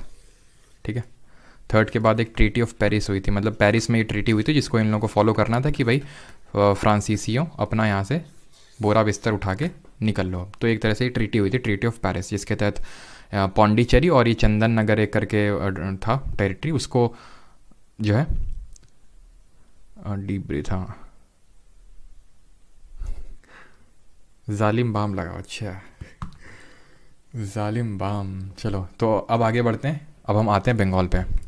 थोड़ा समझो, मुगल शासक था औरंगज़ेब, मुगल शासक था औरंगज़ेब जो कि दिल्ली में बैठा हुआ था। बंगाल एक प्रोविंस थी, उसको गवर्न करने के लिए उसने यहाँ भेजा किसको, मुर्शिद कुली खान को, मुर्शिद कुली खान को। इसको बनाया बंगाल का नवाब। तो ये बंगाल का पहला नवाब बना कौन, मुर्शिद कुली खान। एक्चुअल में ये माना जाता है कि जो मुर्शिद कुली खान है, ठीक है, ये जो था हिंदू था, मुर्शिद कुली खान, इसका एक्चुअल में नाम था सूर्य नारायण मिश्रा। ठीक है, मिश्रा साहब जो है खान साहब में बदल गए। ठीक है, इनका धर्म परिवर्तन हुआ तो इनको बनाया गया बंगाल का नवाब। तो ये ही was the first nawab of Bengal. ये चीज़ याद करनी है, ठीक, सूर्य नारायण मिश्रा याद नहीं करना है, लेकिन ये याद करना है कि पहले नवाब थे बंगाल के। अभी जब बंगाल के नवाब थे, ठीक, तो थे, बिल्कुल थे, औरंगज़ेब निकल लिए। औरंगज़ेब के बाद हमने देखा कि और भी इनके रूलर्स आए, खटाखट विकेट गिरे औरंगज़ेब के बाद। फारूक सियार एक आया था, याद करो, वही फारूक सियार जिसको सैयद ब्रदर्स कुर्सी में लाए थे और मरवाए भी थे। तो वही फारूक सियार ने जो है अंग्रेज़ों को एक बार बोला कि अंग्रेज़ों तुम बिना टैक्स के ट्रेड करो आराम से बंगाल में, कोई टैक्स देने की ज़रूरत नहीं है। गोल्डन फरमान इशू कर दिया, गोल्डन फरमान इशू कर दिया किसने, फारूक सियार ने, कि ट्रेड करो आराम से। ये जो ट्रेड बिना टैक्स के ट्रेड प्रिविलेज है, धीरे धीरे फ्रांसीसी भी वहाँ घुसे, उनको मिलने लगा। धीरे धीरे बंगाल में कंडीशन चेंज हुई। मुर्शिद कुली खान के बाद आए अली वर्दी खान। वैसे एग्जैक्टली बाद में तो नहीं आए, लेकिन उसके बाद कौन है हमें जानने की ज़रूरत नहीं है, हमें ये जानने की ज़रूरत है कि अली वर्दी खान है। और अली वर्दी खान बस हम इसलिए पढ़ रहे हैं क्योंकि इनका जो पोता है, ग्रैंड सन है, वो इनके बाद आया और उसका नाम था सिराजुद्दौला। सिराजुद्दौला आया, ठीक है। अब ये जो सिराजुद्दौला है, ये सिराजुद्दौला, इसने ये बोला जब, और एक्चुअल में 23 ईयर्स की कम एज में इसने पूरा थ्रोन को कैप्चर किया, मतलब एक तरह से नवाब बना बंगाल का। और एक्चुअल में धीरे धीरे ये मुगल रूल से एक तरह से पूरी तरह से इंडिपेंडेंट हो चुका था बंगाल। ऐसा नहीं कि अब जैसे औरंगजेब के टाइम तो क्या था कि पूरे कंट्रोल में था मुर्शिद कुली खान, लेकिन अब नहीं। सिराजुद्दौला ने बोला, सिराजुद्दौला ने ये बोला, ठीक है, किससे? ब्रिटिशर से। समझ तो आप गए होंगे। ये हैं ब्रिटिशर, तो इन दोनों, ये हैं ब्रिटिशर और ये हैं फ्रेंच, इन दोनों को बुलाया, और ये जो आप शब्द आपके दिमाग से निकल रहा है वो सेम शब्द बोले, ठीक है। तो सिराजुद्दौला ने बोला कि देखो ये हमारा इलाका है, अब शब्द नहीं, तो ये हमारा इलाका है, और इसलिए अब बात गई, मतलब वो सब गया अब काम कि आप बिना टैक्स के यहाँ पे ट्रेड कर रहे थे, अब टैक्स देना पड़ेगा। इसने तो बोला, फ्रांसीसी ने, हाँ ठीक है हम देंगे। ब्रिटिशर ने बोला नहीं, हम नहीं देंगे। अब जब ये नहीं देंगे तो सिराजुद्दौला ने क्या किया? सिराजुद्दौला गया फोर्ट विलियम में, ठीक है। सिराजुद्दौला गया कहाँ पे? बस तो ऐसे समझ लो आप, एक फोर्ट विलियम था, ये सब क्योंकि याद करने की ज़रूरत नहीं, इसलिए बस सुनते रहो, ठीक है। फोर्ट विलियम हुआ। अब फोर्ट विलियम जो है उसके अराउंड ये किलाबंदी कर रहे थे, मतलब वॉल्स बना रहे थे। इनका फोर्ट विलियम था एक ब्रिटिशर का, तो उसके अराउंड किलाबंदी कर रहे थे। इनका ये कहना था कि हम फ्रांसीसियों से खुद को प्रोटेक्ट करने के लिए कर रहे हैं ये, ठीक है। बट सिराजुद्दौला बोलता नहीं, ये तो एक तो किलाबंदी सब बंद करो और टैक्स वैक्स भरो। तो जब इन्होंने मना कर दिया तो सिराजुद्दौला अपनी फोर्स लेके गया कहाँ? फोर्ट विलियम में। अंग्रेज घुसे हुए आराम से, एकदम क्रिसमस पार्टी चल रही थी। और उसने क्या किया, जब इनको पता चला तो कुछ तो भाग निकले, ठीक है, जो थोड़ा तेज थे, और ज़्यादातर महिलाएं बच्चे जो है वो हो गए, और भी कुछ ब्रिटिशर, ठीक है, कैप्चर कर लिए सिराजुद्दौला ने, और इनको एक काल कोठरी में बंद कर दिया। काल कोठरी में ये माना जाता है कि काफ़ी सारे ब्रिटिशर्स की, रफली 400, वो मतलब नंबर काफ़ी मतलब एग्जैक्ट नंबर नहीं है, काफ़ी डिस्प्यूटेड है, तो ये माना जाता है उसमें डेथ हो गई। And that is called as black hole tragedy. तो ब्लैक होल ट्रेजेडी यहाँ पे स्टार्ट होती है। क्या? ब्लैक होल ट्रेजेडी होती है, जिसकी वजह से एक्चुअल में सही है ना, हाँ, ब्लैक होल ट्रेजेडी। और जब इस ब्लैक होल ट्रेजेडी के बारे में जो है, जो ब्रिटिशर एस्केप करके गए, उन्होंने बोला किसको? जो उस समय गवर्नर था क्लाइव, उसको बोला कि भैया देखो यहाँ पे क्या हो रहा है। तो उसने बोला क्या हो रहा है? वो मद्रास में बैठा हुआ था, तो उसको ये पता चला कि ऐसा ऐसा हो गया। मद्रास से भागा वो तुरंत सेना लेके, कहाँ पे? सीधे प्लासी। प्लासी क्या है ये? एक तरह से हम अभी भूल जाओ प्लासी, ये पहुंचा इसके पास, सिराजुद्दौला के पास, कि भाई सब क्या है। तो सिराजुद्दौला ने फिर यही बोला इसको कि समझे, ये हमारा इलाका है, ठीक है, तो यहाँ पे टैक्स तो देना पड़ेगा। तो ब्रिटिशर ने बोला अच्छा ठीक है देंगे, बिल्कुल टैक्स देंगे। अब ब्रिटिशर ने क्या किया, इसी का एक वफादार था, ये जो पीछे खड़ा हुआ है, इसका नाम है मीर जाफ़र। ये जो मीर जाफ़र है, इसका सेनापति था, किसका? एक तरह से सिराजुद्दौला का। तो ब्रिटिशर ने मीर जाफ़र को बुलाया, बेटा इधर आओ। मीर जाफ़र गया, बोलते हैं क्या मीर जाफ़र, क्या मतलब कुछ एस्पिरेशंस है तुम्हारे अंदर की नहीं, कि बुढ़ापे तक सिराजुद्दौला के सर्व करते रहोगे? देख रहे हो 23 साल का लड़का है वो, और तुम इतने बुढ़ा, मतलब इतने अधेड़ उम्र के हो गए, तुम्हें कोई एस्पिरेशंस नाम की चीज़ है कि नहीं, कि तुमको नवाब कभी बनना है कि नहीं? मालिक बात तो सही है, मीर जाफ़र ने बोला। तो ब्रिटिशर ने बोला कि फिर हेल्प करो हमारी, सिराजुद्दौला को एलिमिनेट करने में तुमको बना देंगे, बस थोड़ा सा हमारी हेल्प कर दिया करना, टैक्स वैक्स ना लेना हमसे। तो बोलता है क्यों नहीं। तो मीर जाफ़र ने, ब्रिटिशर ने बोला कि फिर सिर्फ तुमसे काम नहीं चलेगा, और भी कुछ लोगों को साथ में लो जो सिराजुद्दौला के खास हों। और उसने लिया, उनके नाम हमें जानने की ज़रूरत नहीं है, बस मीर जाफ़र का नाम जानने की ज़रूरत है कि मीर जाफ़र ने एक तरह से ट्रेचरी करी, धोखा किया सिराजुद्दौला के साथ, और सिराजुद्दौला को बैटल ऑफ प्लासी, जो कि 1757 में प्लासी में लड़ा गया। प्लासी एक जगह है बंगाल में, जो कि पलाश नाम का जो एक ट्री होता है, पेड़ होता है, उसके नाम पे इस जगह का नाम पड़ा। पलाश एक ट्रॉपिकल डेसिडुअस जो फॉरेस्ट होते हैं, उष्णकटिबंधीय पर्णपाती वन, जो हम पढ़ेंगे ज्योग्राफी में, वहाँ पे ये पाया जाता है पलाश, और वहाँ पे पलाश बहुत ग्रो होता है, इसलिए उस जगह का नाम है पलासी, जो है कि बंगाल में। वहाँ पे ये युद्ध होता है, और यहाँ पे सिराजुद्दौला वॉज किल्ड, सिराजुद्दौला, ठीक है, इसकी हो जाती है क्या? मृत्यु, इसको मार दिया जाता है। थ्रोन पे कौन बैठता है, एक तरह से नवाब कौन बनता है? मीर जाफ़र। अब मीर जाफ़र जो हैं ढंग से चीज़ें कर नहीं रहे थे इन दी सेंस कि मतलब पूरी तरह से सेटिस्फाई नहीं कर पा रहे थे, पूरी तरह से प्लेजर नहीं दे पा रहे थे ब्रिटिशर को। तो ब्रिटिशर ने देखा कि आसपास कोई है, हाँ देखा, इसका दामाद घूम रहा था, उसका नाम था मीर कासिम। मीर कासिम से बोला बेटा क्या मतलब जवान हो गया हो, थ्रोन पे बैठना है कि नहीं, कि बस हटाओ इनको मीर जाफ़र को? तो बोलता बिल्कुल, तो फिर मीर जाफ़र को बोला अब तुम उतर आओ, अब मीर कासिम की बारी है। तो मीर कासिम को उठाया। मीर कासिम तेजू लड़का था, इसने क्या किया, इसने जो है अमर अकबर एंथोनी देख ली, तो इसने तिकड़ी बनाने का सोचा। ये गया किसके पास, ये गया मुग़ल शासक था उस समय, शाह आलम द्वितीय। ये अभी बेचारे तंग थे, ब्रिटिशर के अंडर में रहना पड़ रहा था, और ये एक बीच में पड़ा अवध, तो वहाँ से उठा लिया किसको, शुजाउद्दौला को। ये सिराजुद्दौला नहीं है, सिराजुद्दौला तो जा चुके हैं, शुजाउद्दौला दौला, ठीक है। इन दोनों ने जो है, ठीक है, बॉटल खोली और इन्होंने अलायंस बनाया, ठीक है। मीर कासिम, शाह आलम टू और शुजाउद्दौला ने, और इन्होंने अलायंस बनाया कि हम तीनों भाई मिलके ब्रिटिशर को हराएंगे और फिर तीनों अपने अपने टेरिटरी में राज करेंगे। हुआ बैटल ऑफ बक्सर। बक्सर जो बिहार में है, कब हुआ, 1764 में हुआ, 1764 में हुआ। वही हुआ जो होना था, ब्रिटिशर फिर जीत गए। और जब ब्रिटिशर जीत गए तो इन तीनों को जो है ऐसे कुर्सी डाली, ठीक है, यहाँ बिठाया और एक कंटाप मारा। गैंग्स ऑफ वासेपुर देखे हो हैं, तो जिस तरह से गैंग्स ऑफ वासेपुर में उस तरह बिठा के कुर्सी में, है ना, ह्यूमिलिएट किया जाता है, वैसे इन तीनों को ह्यूमिलिएट किया गया। मीर कासिम को तो पहले साइड में कर दिया कि तुम निकलो, तुम्हारे पास है ही क्या, बंगाल तो पहले से हमारा है, ठीक। तो मीर कासिम को हटा के फिर से यहाँ पे जाफ़र को ले आया, मीर जाफ़र को, कि यार तुम ही भरोसेमंद आदमी हो, आ जाओ, फिर से आ जाओ तुम, ठीक है। ये कौन है, ये है हमारा मुग़ल शासक शाह आलम टू, ठीक है। और ये कौन है, ये है हमारा शुजाउद्दौला। इन दोनों को शुजाउद्दौला, ठीक है। तो वो गैंग्स ऑफ वासेपुर में तुमने देखा होगा, ठीक है, कि कैसे जब ये उठने का प्रयास करते हैं, है ना, तो मनोज वाजपेयी मारता जहाँ पर, है ना, और कुछ अपशब्द होते हैं वहाँ पे। तो लेकिन अब यहाँ पे वही हुआ इन दोनों के साथ, इनको ह्यूमिलिएट करके इनसे ट्रीटी साइन करवाई गई, and that was Allahabad treaty. कब हुई ये ट्रीटी, इलाहाबाद की ट्रीटी हुई कब, 1765 में, 1765। ये ट्रीटी साइन करवाई, उस समय गवर्नर था बंगाल का रॉबर्ट क्लाइव, वही रॉबर्ट क्लाइव जिसने ब्रिटिश फोर्सेस को लीड किया था in the battle of Plassey. But battle of Buxar में अगर पूछ ले ब्रिटिश फोर्सेस को किसने लीड किया था, तो British forces were led by, इनको लीड कर रहा था हेक्टर मुनरो, ठीक।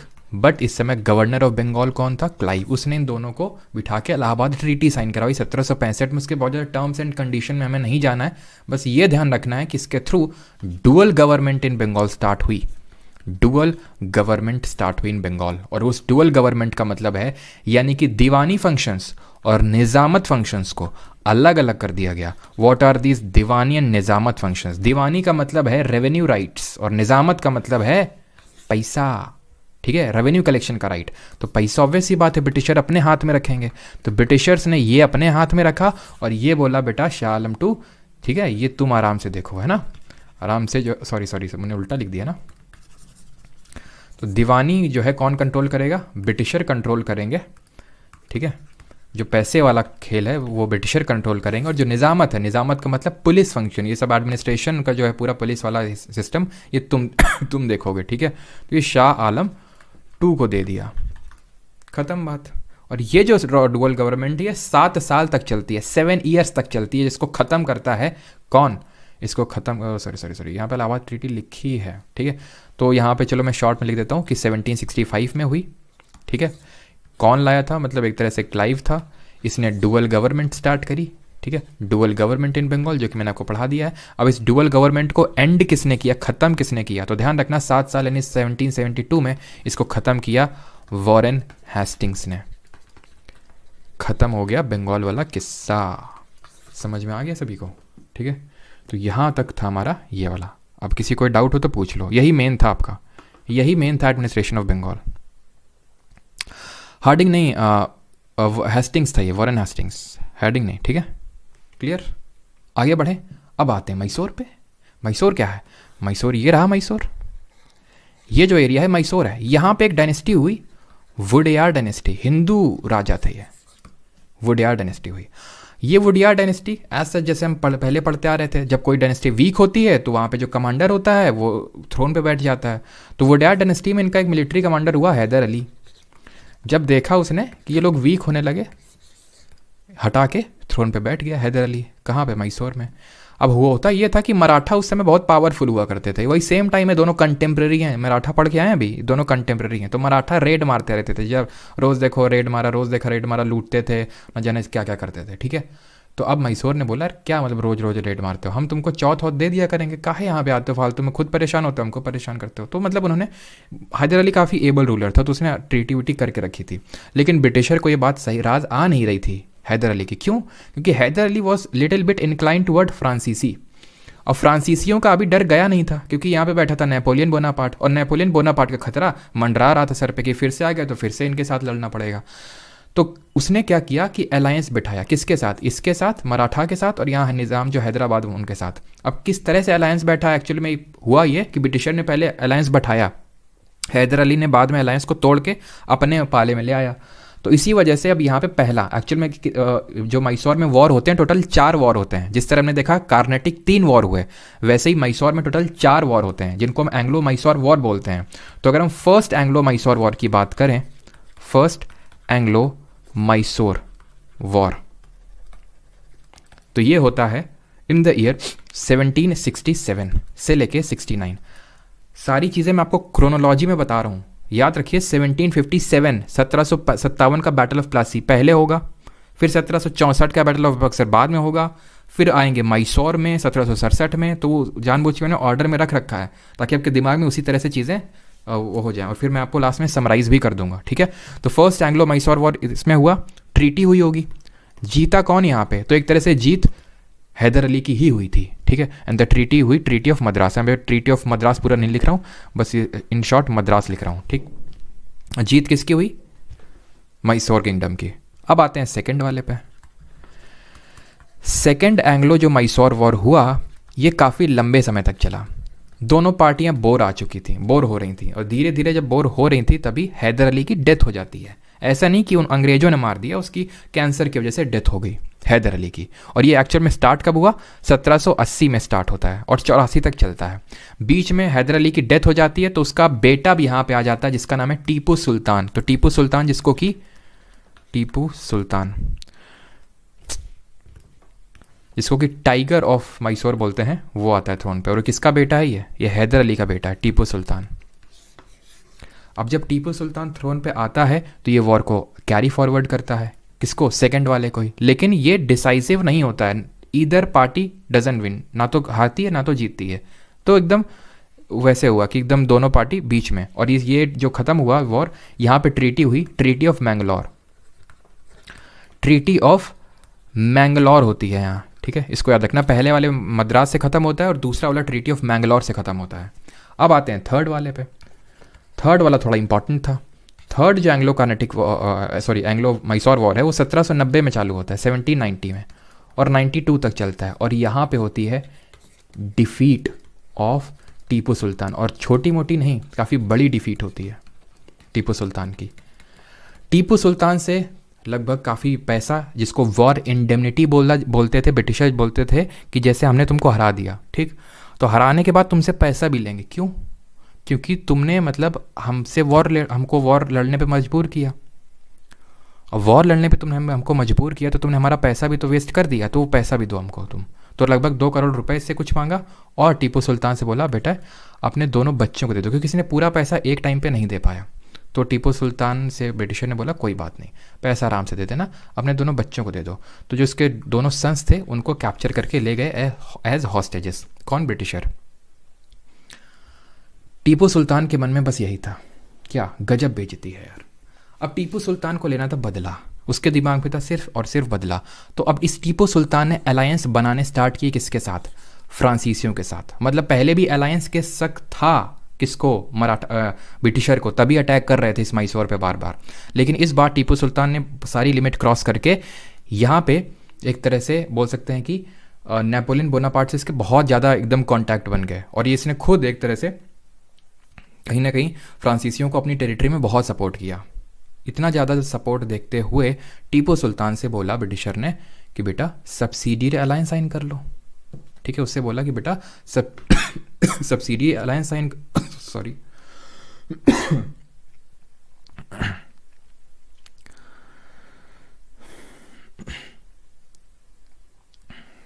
चलिए, तो सब्सिडियरी अलायंस साइन करने के लिए बोला, टीपू सुल्तान ने मना कर दिया। What was this subsidiary alliance, इसका मैंने कल भी जिक्र किया था आपसे, लेकिन कल मैंने आपको बताया नहीं था, अब इसको जानने की ज़रूरत आ गई है। तो सब्सिडियरी अलायंस एक पॉलिसी थी जिसको कि एक्चुअल में सबसे पहले डुप्ले लेके आया था। डुप्ले कौन था? ये एक फ्रेंच एक गवर्नर जनरल था, बट एक्चुअल में इसको यूज़ किया था इंडिया में वेलेज़ली ने।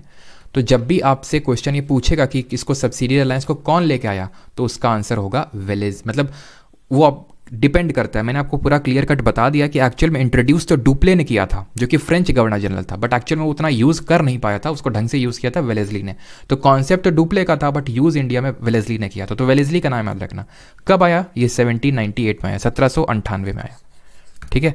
और अब आप देखिए 1798 में जब आया, और ये हमारा कब खत्म हुआ? 92 में खत्म हुआ, और 1798 में जब ये आया, ठीक है, तो ब्रिटिशर ने इससे बोला कि बेटा अपना ये ले लो। अब इसके तहत था क्या वो, ज़रा समझ लो। इसके तहत ये था, इतने सारे बंदिशें थी, मैंने आपको कल भी बताई थी कि आपको अपनी कैपिटल पे, बस आप सुन लो, रटने की कुछ ज़रूरत नहीं है, कैपिटल में ब्रिटिश आर्मी को मेंटेन करना पड़ेगा, उसका खर्चा भी तुम खुद ही उठाओगे। ब्रिटिश मतलब तुम्हारी टेरिटरी में एक ब्रिटिश का बंदा परमानेंट रेजिडेंट के तौर पे रहेगा। तुम किसी भी दूसरे यूरोपियन को एम्प्लॉयमेंट नहीं दे सकते अपनी टेरिटरी में। तुम किसी दूसरे इंडियन रूलर के साथ भी अगर ट्रीटी में जाओगे तो वो भी हमसे पूछे जाना पड़ेगा, अपने आप नहीं जा सकते हो। तो बात ये आती है कि इसको तो फिर किसी इंडियन रूलर ने अडॉप्ट ही नहीं किया होगा, बट एक्चुअल में ऐसा नहीं है। आपको सुनने में तो लग रहा होगा कितना, मतलब ये तो सीधे सीधे दिख रहा है कि मतलब अन्याय हो रहा है, लेकिन उनको अन्याय नहीं लगा इंडियन रूलर्स को। उनको लगा कि हमें कितनी अच्छी मतलब ब्रिटिश फोर्स मिल जाएगी। ऐसा नहीं है कि मतलब जो इंडियन रूलर था वो कोई बहुत शक्तिशाली था, उसने सब्सिडियरी अलायंस अडॉप्ट कर लिया। ऑब्वियस ये बात है, वो भी कहीं ना कहीं समझ चुका था कि इनसे लड़ पाएंगे नहीं ढंग से, तो क्यों ना मतलब इनकी जो अच्छी सी फोर्स है उसको ले लें। एटलीस्ट कम से कम बाकी जो इधर उधर के इंडियन रूलर है, कम से कम वो तो डिस्टर्ब नहीं करेंगे। लेकिन वो इस बात को समझ नहीं पाए।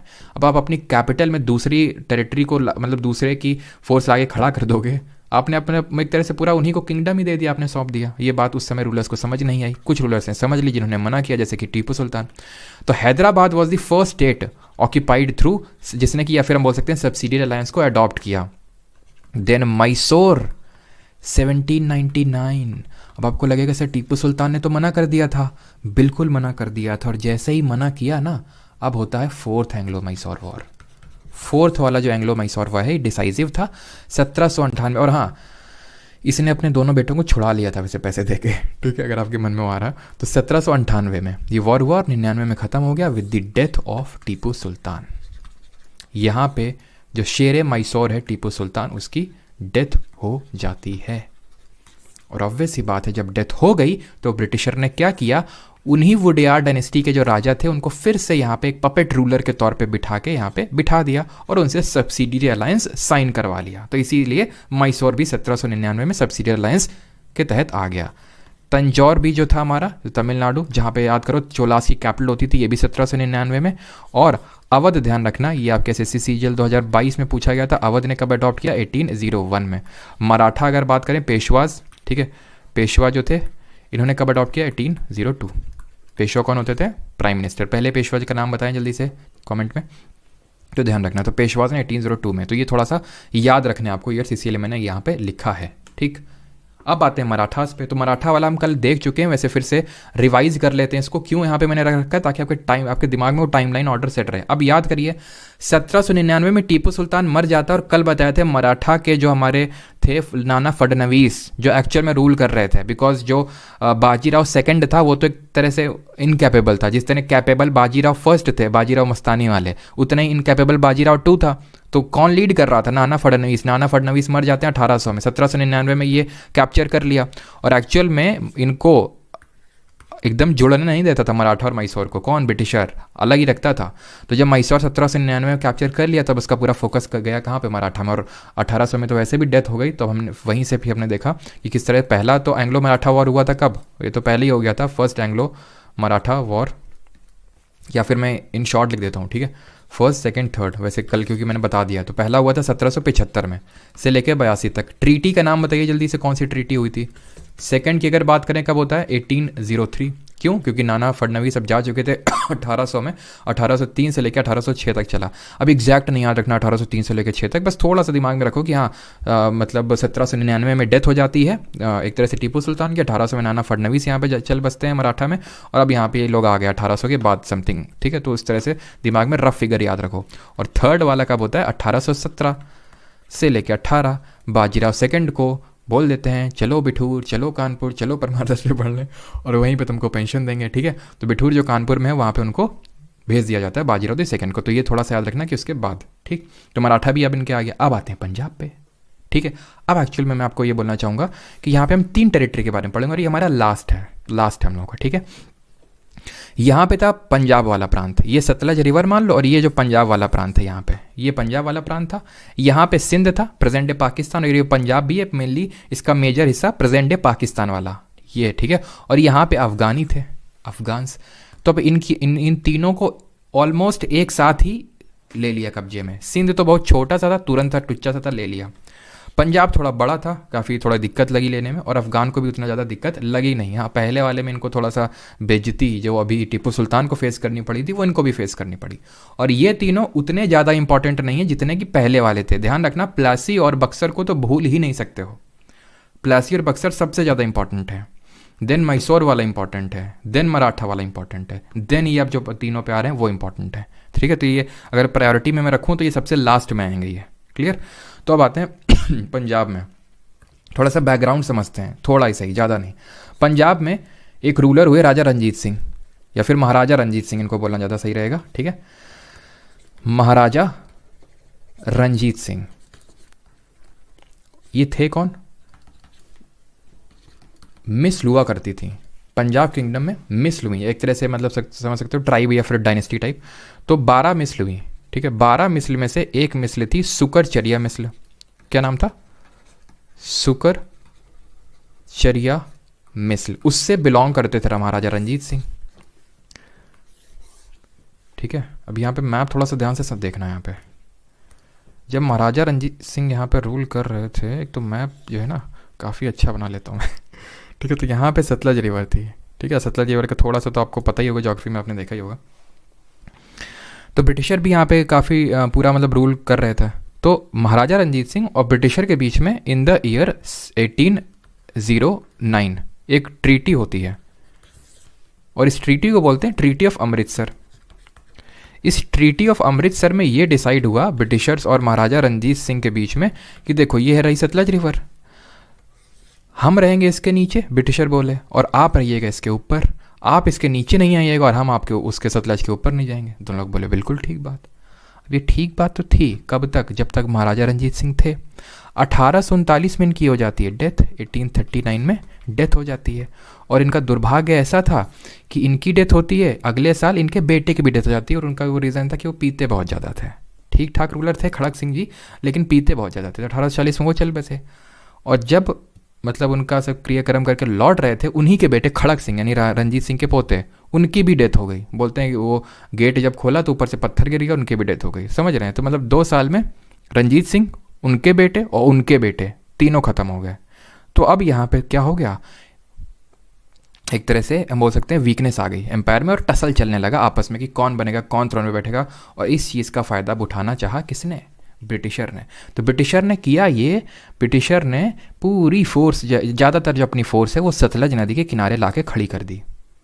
इससे घबरा गए ब्रिटिशर, ये मतलब जो हमारे पंजाब वाले जो रूलर्स हैं। तो इनको क्या लगा कि अब लगता है अटैक आने वाला है। क्यों? क्योंकि उस टाइम तक ये भी था कॉन्कर कर चुके थे, ये भी कॉन्कर कर चुके थे, मराठा ये भी, सब कुछ था ब्रिटिशर के अंदर। तो इनको लगा अब हमारा, लगता है अब हमारा नंबर है अगला वाला। तो अब जब इनको ये लगा तो इन्होंने क्रॉस कर लिया सतलज रिवर को। जब इन्होंने क्रॉस किया तो ब्रिटिशर को मिल गया मौका। इन्होंने बोला आपने कर दिया breach of treaty of Amritsar को वॉलेट कर दिया आपने, क्योंकि ये ट्रीटी ऑफ अमृतसर में ये डिसाइड हुआ था कि सतलज रिवर के तुम नीचे नहीं आओगे और हम ऊपर नहीं आएंगे। हम तो ऊपर नहीं आए ना, तुम नीचे आए, तो चलो लड़ लेते हैं युद्ध। क्योंकि ब्रिटिशर को पता था हम तो हरा ही देंगे। भले इनकी सेना ज़्यादा थी, किसकी? पंजाब वालों की, लेकिन उसको मतलब कोई एक तरह से एडमिनिस्ट्रेशन बड़ा वीक था। और एक्चुअल में जो लीड कर रहे थे फर्स्ट, ये जो एंग्लो सिख वॉर है, इसको फर्स्ट एंग्लो सिख वॉर बोलते हैं, जो इनको लीड कर रहे थे वो मिले हुए थे। वो मिले हुए थे ब्रिटिशर से, ठीक है, एक तो वीक थे ऊपर से मिले हुए थे, तो अब वैसे बात है पहले ही से निर्णय साफ था कि कौन जीतने वाला है, ब्रिटिशर जीतने वाले हैं। तो फर्स्ट एंग्लो सिख वॉर होता है 1839 में, 1839 से लेके 42 तक चलता है ये, ठीक है। देन होता है सेकेंड वाला, सेकेंड होता है सेकेंड एंग्लो सिख वॉर होता है, ये कब होता है 1878 से लेके 80 तक। यहाँ पे ट्रीटी ऑफ गंदामक साइन होती है एक, ठीक है, ट्रीटी ऑफ गंदामक साइन होती है। और एक्चुअल में अगर ये पूछ ले आपसे कि महाराजा रंजीत सिंह नहीं रहे, ठीक है, उनके बेटे चले गए, खड़क सिंह, उनके भी बेटे, खड़क सिंह के भी बेटे की डेथ हो गई, तो एक्चुअल में महाराजा रंजीत सिंह के एक बहुत माइनर सन थे जिनका नाम था दिलीप सिंह, 5 साल के थे, उनको थ्रोन पे बैठाया गया था, ठीक है। और third Anglo Sikh war decisive था यहाँ से पूरी तरह से, सॉरी एक सेकंड, यहाँ पे 1839 नहीं होगा, 1839 में तो इन्होंने उनको हराया था, अफगानीज को हराया था, सॉरी, ठीक है, 1845 में, ठीक है, 1845 में हुआ था ये, ठीक है, बिकॉज 1839 में तो एंग्लो अफगान वॉर हुआ था ऑलरेडी, ठीक है। तो 1845 में जो है इनको यहाँ से खदेड़ा था, ये चीज़ ध्यान रखना। और सेकेंड वाला ही, थर्ड वाला तो उतना इंपॉर्टेंट नहीं है, और एक्चुअल में थर्ड तो हुआ ही नहीं था, आप ऐसे बोल सकते हो, ठीक है, क्योंकि दिलीप सिंह को कब्जे में ले लिया था सेकेंड वाले के बाद में। तो सेकेंड वाला जो है ये हुआ था आपका 1845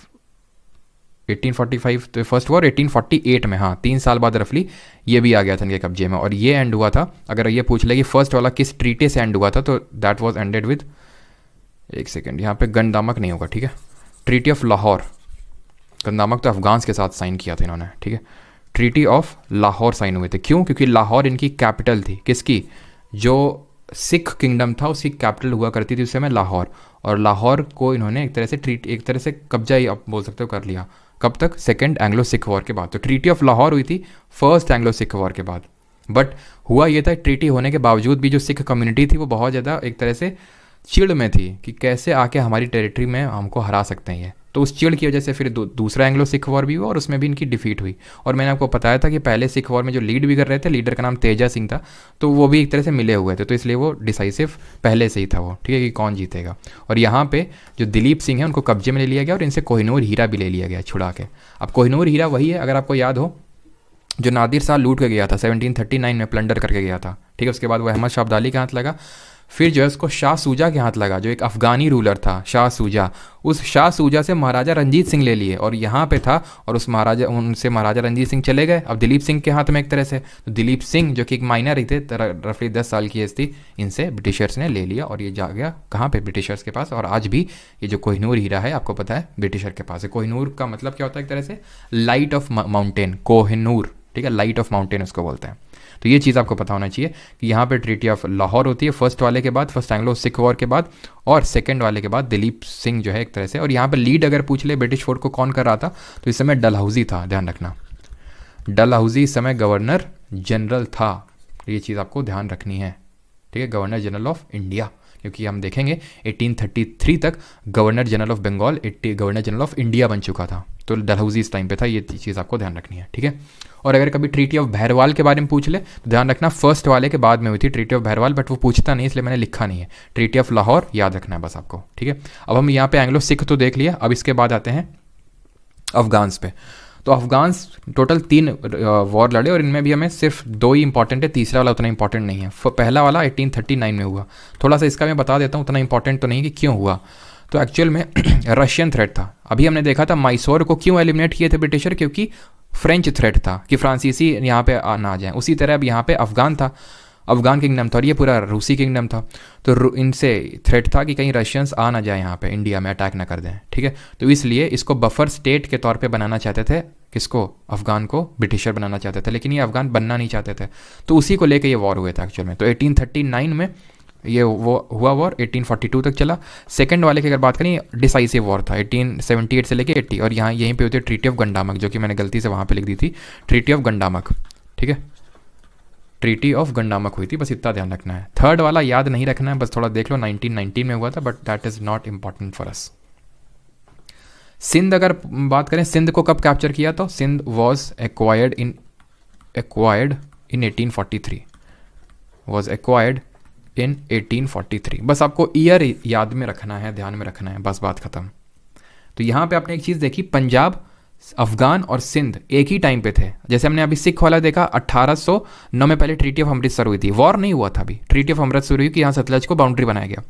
वॉर हुआ पहला वाला कब, 1845 में जाके पहला वाला, और अफगान वाला भी देखिए 39 में हुआ, और सिंध भी 43 में। तो ये एक ही टाइम पे चल रहा था। सिंध तो बड़े, सिंध में ऐसा कुछ नहीं हुआ कि पहला सिंध और दूसरा सिंध ना, छोटा सा टेरिटरी था, अफगानी लोग रह रहे थे, तुरंत कैप्चर कर लिए, ख़त्म किया मामला सिंध का। क्योंकि इनको मतलब ट्रेड रूट चाहिए था, मेनली इनको ट्रेड रूट चाहिए था यहाँ से, और ये सिंध जो है उनके लिए थोड़ा सा वो पड़ रहे थे, तो इसलिए सिंध को पहले तो कैप्चर किए, ठीक है। बिकॉज इनको पता था अगर हम कैप्चर नहीं करेंगे तो ये महाराजा रंजीत सिंह कैप्चर कर लेंगे, क्योंकि तब तक तो जिंदा ही थे ना 1843 तक, ठीक है।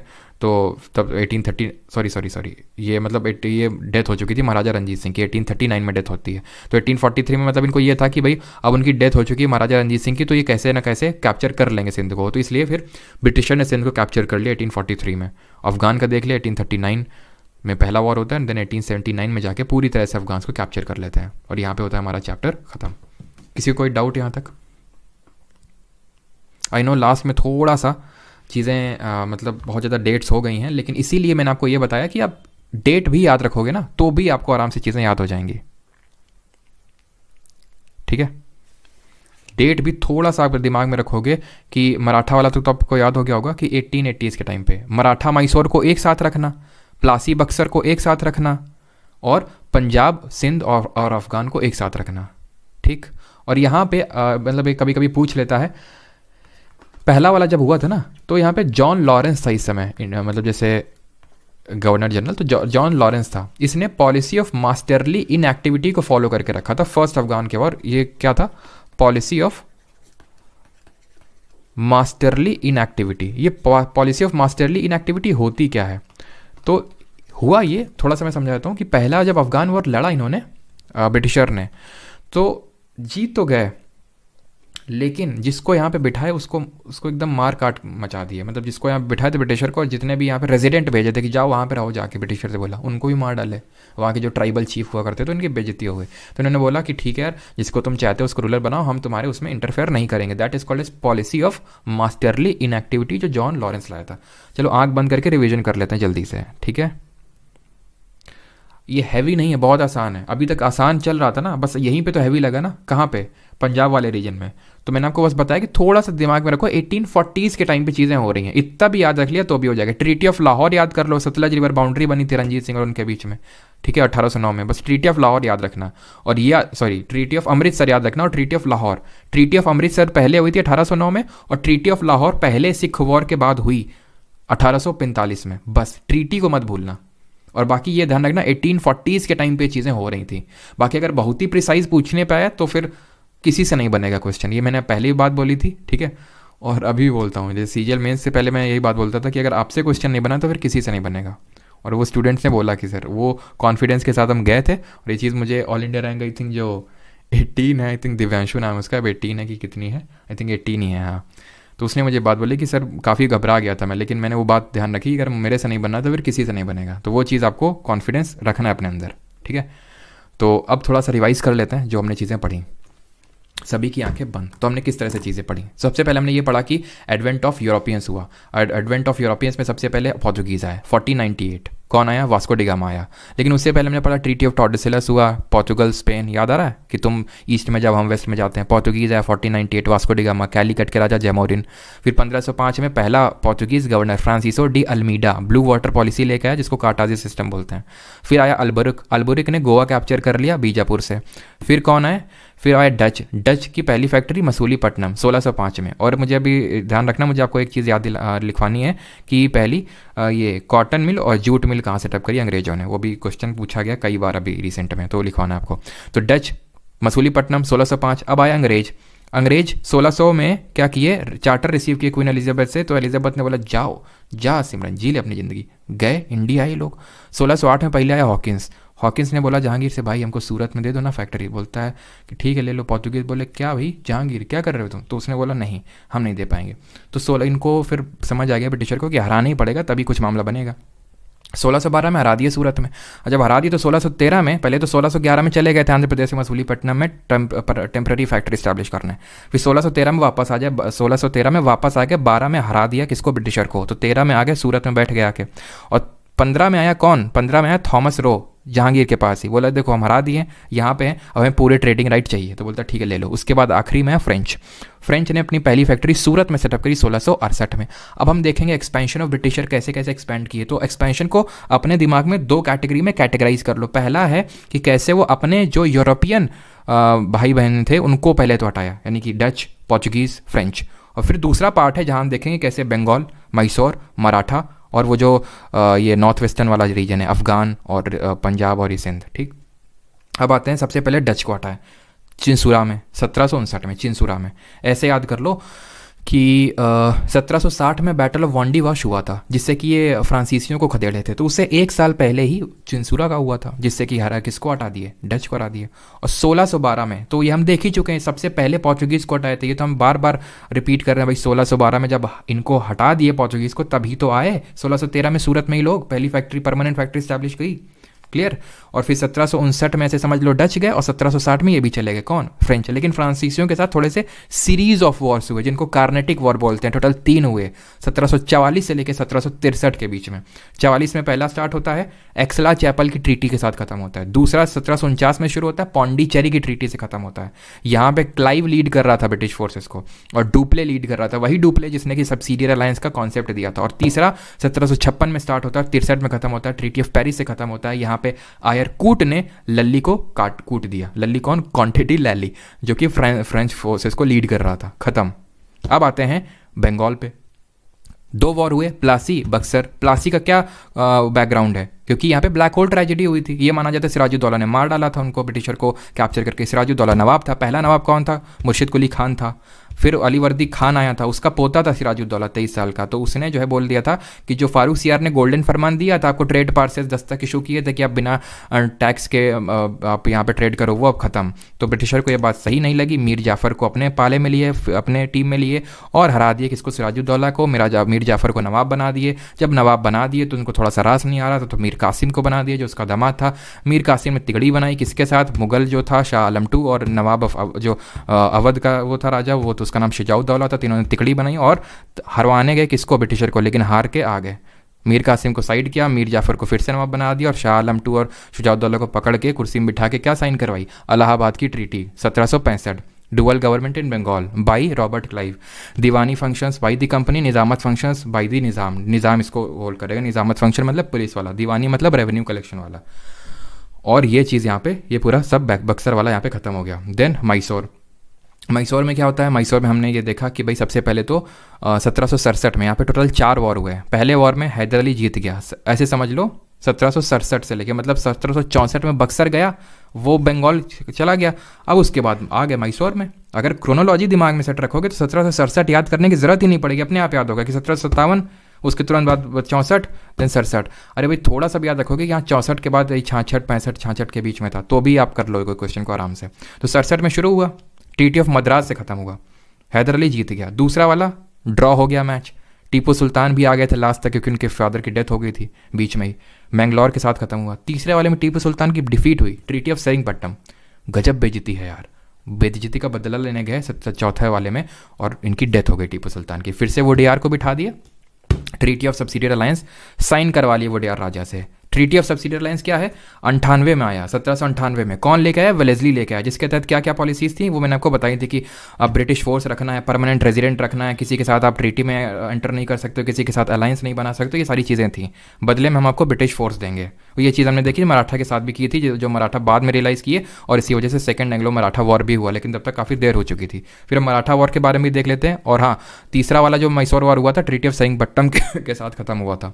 फोर्थ बात है मराठा पे। तो मराठा सबसे पहले 1775 देखो, 67 में मैसूर चालू हुआ, और 75 में मराठा।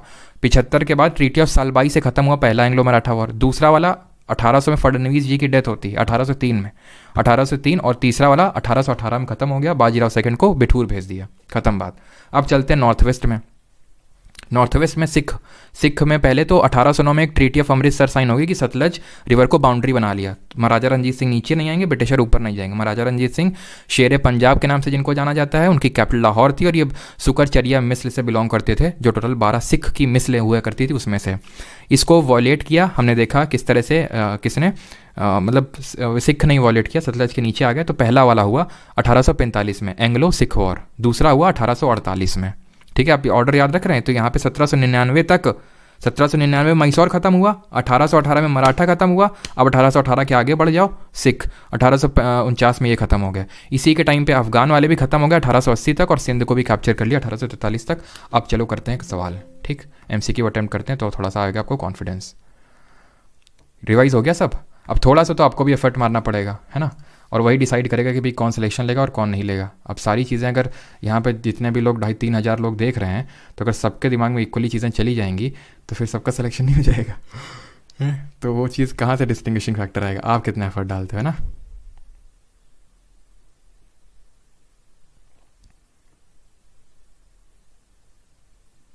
टू फास्ट, अरे तो फास्ट ये तो फिर मत करो, खुद से कर लो। टू फास्ट, अब इसमें भी तुमको लगता है आराम आराम से करवाएं कि बैटल ऑफ चिंसुरा, ठीक है, तो ऐसे तो नहीं हो पाएगा। देखो ठीक है, आपको मेरी पॉलिसी पता होनी चाहिए कि फिर थोड़ा भी फास्ट चलना पड़ेगा मेरे साथ। मराठा का लेक्चर क्यों नहीं शो कर रहा, मैंने आपको बताया था क्लास की शुरुआत में, ठीक है, कि उसमें कुछ इशू आ रहा है। एक दिन ऑफ दे दो रिवीजन का, मिलेगा अभी ऑफ, ठीक है।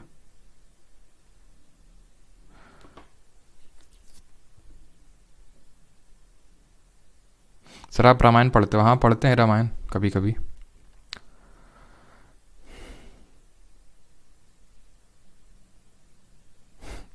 बहुत तेज पढ़ा रहे हो सर। बेटा ये पढ़ा नहीं रहे थे, अभी रिवीजन चल रहा था, और रिवीजन तेजी के साथ होना चाहिए। पढ़ा तो हम चुके थे पहले ही, तुम लेट जुड़े होगे, ठीक है। Who among the following was the first Portuguese viceroy of India. तो पहला पोर्चुगीज वाइसरॉय कौन था? पोर्चुगीज वाइसरॉय की बात हो रही पहला, ठीक है। वैसे तो आया था कौन, डिगामा, लेकिन पहले की अगर हम बात करें तो अल्मीडा था। दूसरा एल्बेरिक था। अल्मीडा हमने क्या याद रखा था, कार्टाजे सिस्टम, ब्लू वाटर पॉलिसी, ठीक। Who among the following was a Portuguese writer who wrote about the trade and society in south India. कौन सा पोर्चुगीज राइटर था जिसने कि ट्रेड और सोसाइटी के बारे में लिखा था, ये बताना है आपको। ऑप्शंस आपके सामने हैं, मनुक्की, बर्नियर, टेवर्नियर और बारबोसा। ट्रैवलर को लेके एक मैं कुछ पिक्स शेयर करूँगा प्राइवेट टेलीग्राम ग्रुप में, उसको अच्छे से थोड़ा सा कर लीजिएगा। 2-3 मतलब पिक्स होंगी, मतलब एक ही होगी, मैं कुछ फैक्ट मतलब आपके साथ शेयर करूँगा, तो उसको कर लेना एक बार, ठीक है। जिन लोगों ने ज्वाइन नहीं किया भाई कर लो, जिन लोगों ने बैच ज्वाइन कर लिया फिर भी नहीं, क्योंकि अब जैसे कि कल मराठा वाला लेक्चर नहीं डल पाया था ऐप में, तो उसका रिगार्डिंग अपडेट मैंने दे दिया था, लिंक शेयर कर दिया था। ये इसीलिए कि कल कुछ मुझे कम्युनिकेट करना आपके साथ, तो इसीलिए प्राइवेट टेलीग्राम ग्रुप है, तो प्लीज़ उसको ज्वाइन कर लीजिए, ठीक है। जिन लोगों ने नहीं ज्वाइन किया वही क्वेश्चन पूछ रहे हैं कि सर क्यों नहीं दिख रहा है। तो आंसर क्या होगा, पोर्चुगीज़ राइटर की बात हो रही है ना, तो ये तो हम देख चुके हैं सर कि ये जो दुअर्ते बारबोसा है ये पोर्चुगीज़ है, ठीक है, पोर्चुगीज़। बर्नियर टैवर्नियर याद करो, मुगल्स के टाइम पे, शाहजहां के टाइम पे, ठीक, जहांगीर के टाइम पे क्या थे ये आपके थे फ्रेंच, फ्रांसीसी थे। मनुक्की इटालियन था, मनुक्की इटालियन था। भाई पोर्चुगीज़ पूछ रहा है, ख़त्म, बस इतना, बस हमें जानना था कि पोर्चुगीज़ कौन है इसमें, सर वो तो हमें पहले से ही पता है, क्लियर। चलो आगे बढ़ते हैं, और अगला third, in which year did the Portuguese capture Goa. Portuguese ने गोवा कब कैप्चर किया, तो हमें पता है कि 1498 में सबसे पहले तो वास्को डी गामा आया, 1509 में पहला रूलर अल्मीडा, ठीक है, एंड देन 1505 में अल्मीडा, 1509 में एल्बरिक, और 1510 में एल्बरिक ने गोवा को बीजापुर के सुल्तान से कैप्चर कर लिया। ऑप्शन नंबर ए, ठीक। Which city was the capital of the French colony in India. Bharat में फ्रांसीसियों उपनिवेश की राजधानी कौन सा शहर था। Which city was capital of French colony, तो हमने देखा था। और हाँ, अब मुझे तो वो फिर से याद आया कि मुझे आपको फैक्ट्री वाला बताना है। देखते हैं क्वेश्चन आएगा वो जूट फैक्ट्री और कॉटन वाला, कॉटन मिल वाला, जूट मिल और कॉटन मिल वाला, तो यहाँ पे लिखवा दूंगा, नहीं तो फिर मैं लास्ट में लिखवा दूंगा। अगर क्वेश्चन आई थिंक आना चाहिए, इसमें होगा क्वेश्चन आई थिंक, ठीक है। तो फ्रेंच कॉलोनी अगर बात करें तो मैंने आपको बताया था फ्रांसीसियों की एक बहुत इंपॉर्टेंट कॉलोनी थी, और वो थी पौंडीचेरी। लास्ट में याद रखो जो हमने पढ़ा था कि थर्ड ये एंग्लो कार्नेटिक वॉर हुआ था, उसमें पौंडीचेरी कैप्चर कर लिया था ब्रिटिशर ने, तो पौंडीचेरी मेन बेस था फ्रांसीसियों का।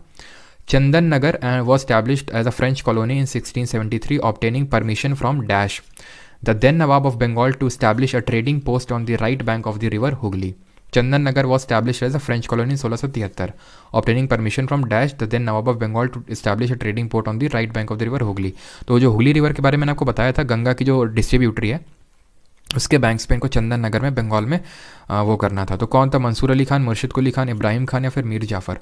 तो उस समय हुआ ये इब्राहिम खान, ठीक है। बिकॉज मीर जाफ़र इस तरह से याद रखो कि सर मीर जाफ़र तो कब आया था? 1757 के बाद, और 1756 में तो थर्ड कार्नेटिक वॉर स्टार्ट हो गया था। उसके बाद तो फ्रांसीसियों को जाना ही था, ठीक है। और एक्चुअल में उसके पहले ही हुआ होगा, ठीक है। तो इब्राहिम खान था, मुर्शिद कुली खान सबसे पहले था। तो ऑप्शन नंबर सी यहाँ पे सही आंसर होगा, Ibrahim Khan. Europeans entered India with a mindset of trading only. This streak was initiated by which of the following European Nations. यूरोपीय लोग व्यापार की मानसिकता से ही भारत में आए हैं। यह सिलसिला निम्नलिखित में से किस यूरोपीय राष्ट्र द्वारा शुरू किया गया था? किसने शुरू किया था? यूरोपियंस ने शुरू किया था, सॉरी पोर्चुगीज़ ने शुरू किया था। क्यों? क्योंकि हमने देखा था कि इन लोगों ने, जो इजिप्ट वाले थे इस या फिर अरब देशों वाले लोग थे, इन लोगों ने ट्रेड रूट बंद कर दिया था, तो इनको ऑल्टरनेटिव ढूंढना था। तो they opted for sea voyages. Alright. Seventh, which of the following governor generals under the British rule in India professionalised, bureaucratised and Europeanised the administration of East India Company? तो किसने ये सब किया? मतलब प्रोफेशनलाइज भी किया, ब्यूरोक्राइज भी किया और यूरोपनाइज भी किया। डलहौजी, कॉर्नवालिस, हेस्टिंग्स या फिर कैनिंग? तो मेन ये काम करने का गया कॉर्नवालिस को। इसके बारे में हम आगे पढ़ेंगे, ठीक है। Cornwallis, option number B. Question number 8, French possessions in India were restored after the battle of Wandiwash by the treaty of dash signed in the year 1763 between Britain and France. तो याद करिए, battle of Wandiwash के बाद, that is third Anglo Carnatic war के बाद, कौन सी treaty हुई थी? फर्स्ट के बाद एक्सला चैपल, सेकंड के बाद treaty of Pondicherry, and third के बाद हमें यहाँ पता है पेरिस की ट्रीटी, ठीक है, पेरिस की ट्रिप, ठीक है। ऑप्शन नंबर डी यहाँ पे सही आंसर होगा। Now moving on to the 9th question, match list 1 with list 2 and select the correct answer using the list below. तो सही आंसर क्या होगा यहाँ पे? फ्रेंच, इंग्लिश, डच और पोर्चुगीज़। तो हमने देखा था किस तरह से फ्रांसीसियों का क्या बेस था, फ्रांसीसियों का था पौंडीचेरी, ठीक है। डच की अगर हम बात करें सर, वो भी कर लेंगे, ठीक है, चिंता क्यों करते हो, ठीक है। फिर अगर पोर्चुगीज़ की बात करें तो पोर्चुगीज़ सबसे पहले, अगर हमने देखा था कैलिकट, केराता, ज़ेमोरिन, तो इस तरह से आप एलिमिनेट कर सकते हैं 3, पहले का 3 और लास्ट का 1। फिर अगर हम बात करें, ऑब्वियस सी बात है, बी का मतलब 4 हो जाएगा, दैट मीन ये हुगली में थे, बंगाल में इनका गढ़ था। और अगर हम बात करें, ये डच हो जाएंगे आपके मसूलीपट्टनम में, बिकॉज हमने देखा था डच ने अपनी पहली फैक्ट्री मसूलीपट्टनम में ही डाली थी। ब्रिटिशर ने भी डाली थी बट उनकी टेम्पररी थी। तो 3, 4, 2, 1 will be the correct answer. Option number B will be the correct answer, ठीक है। आगे बढ़ें। सर मराठा लेक्चर नहीं दिखा रहा, डंडा पड़ा होगा, उठाना उधर से। मतलब क्या करोगे तुम, विकास हैं? अभी मैं 3-4 बार बता चुका हूँ, शुरू में भी अभी बताया, फिर तुम पूछ रहे हो।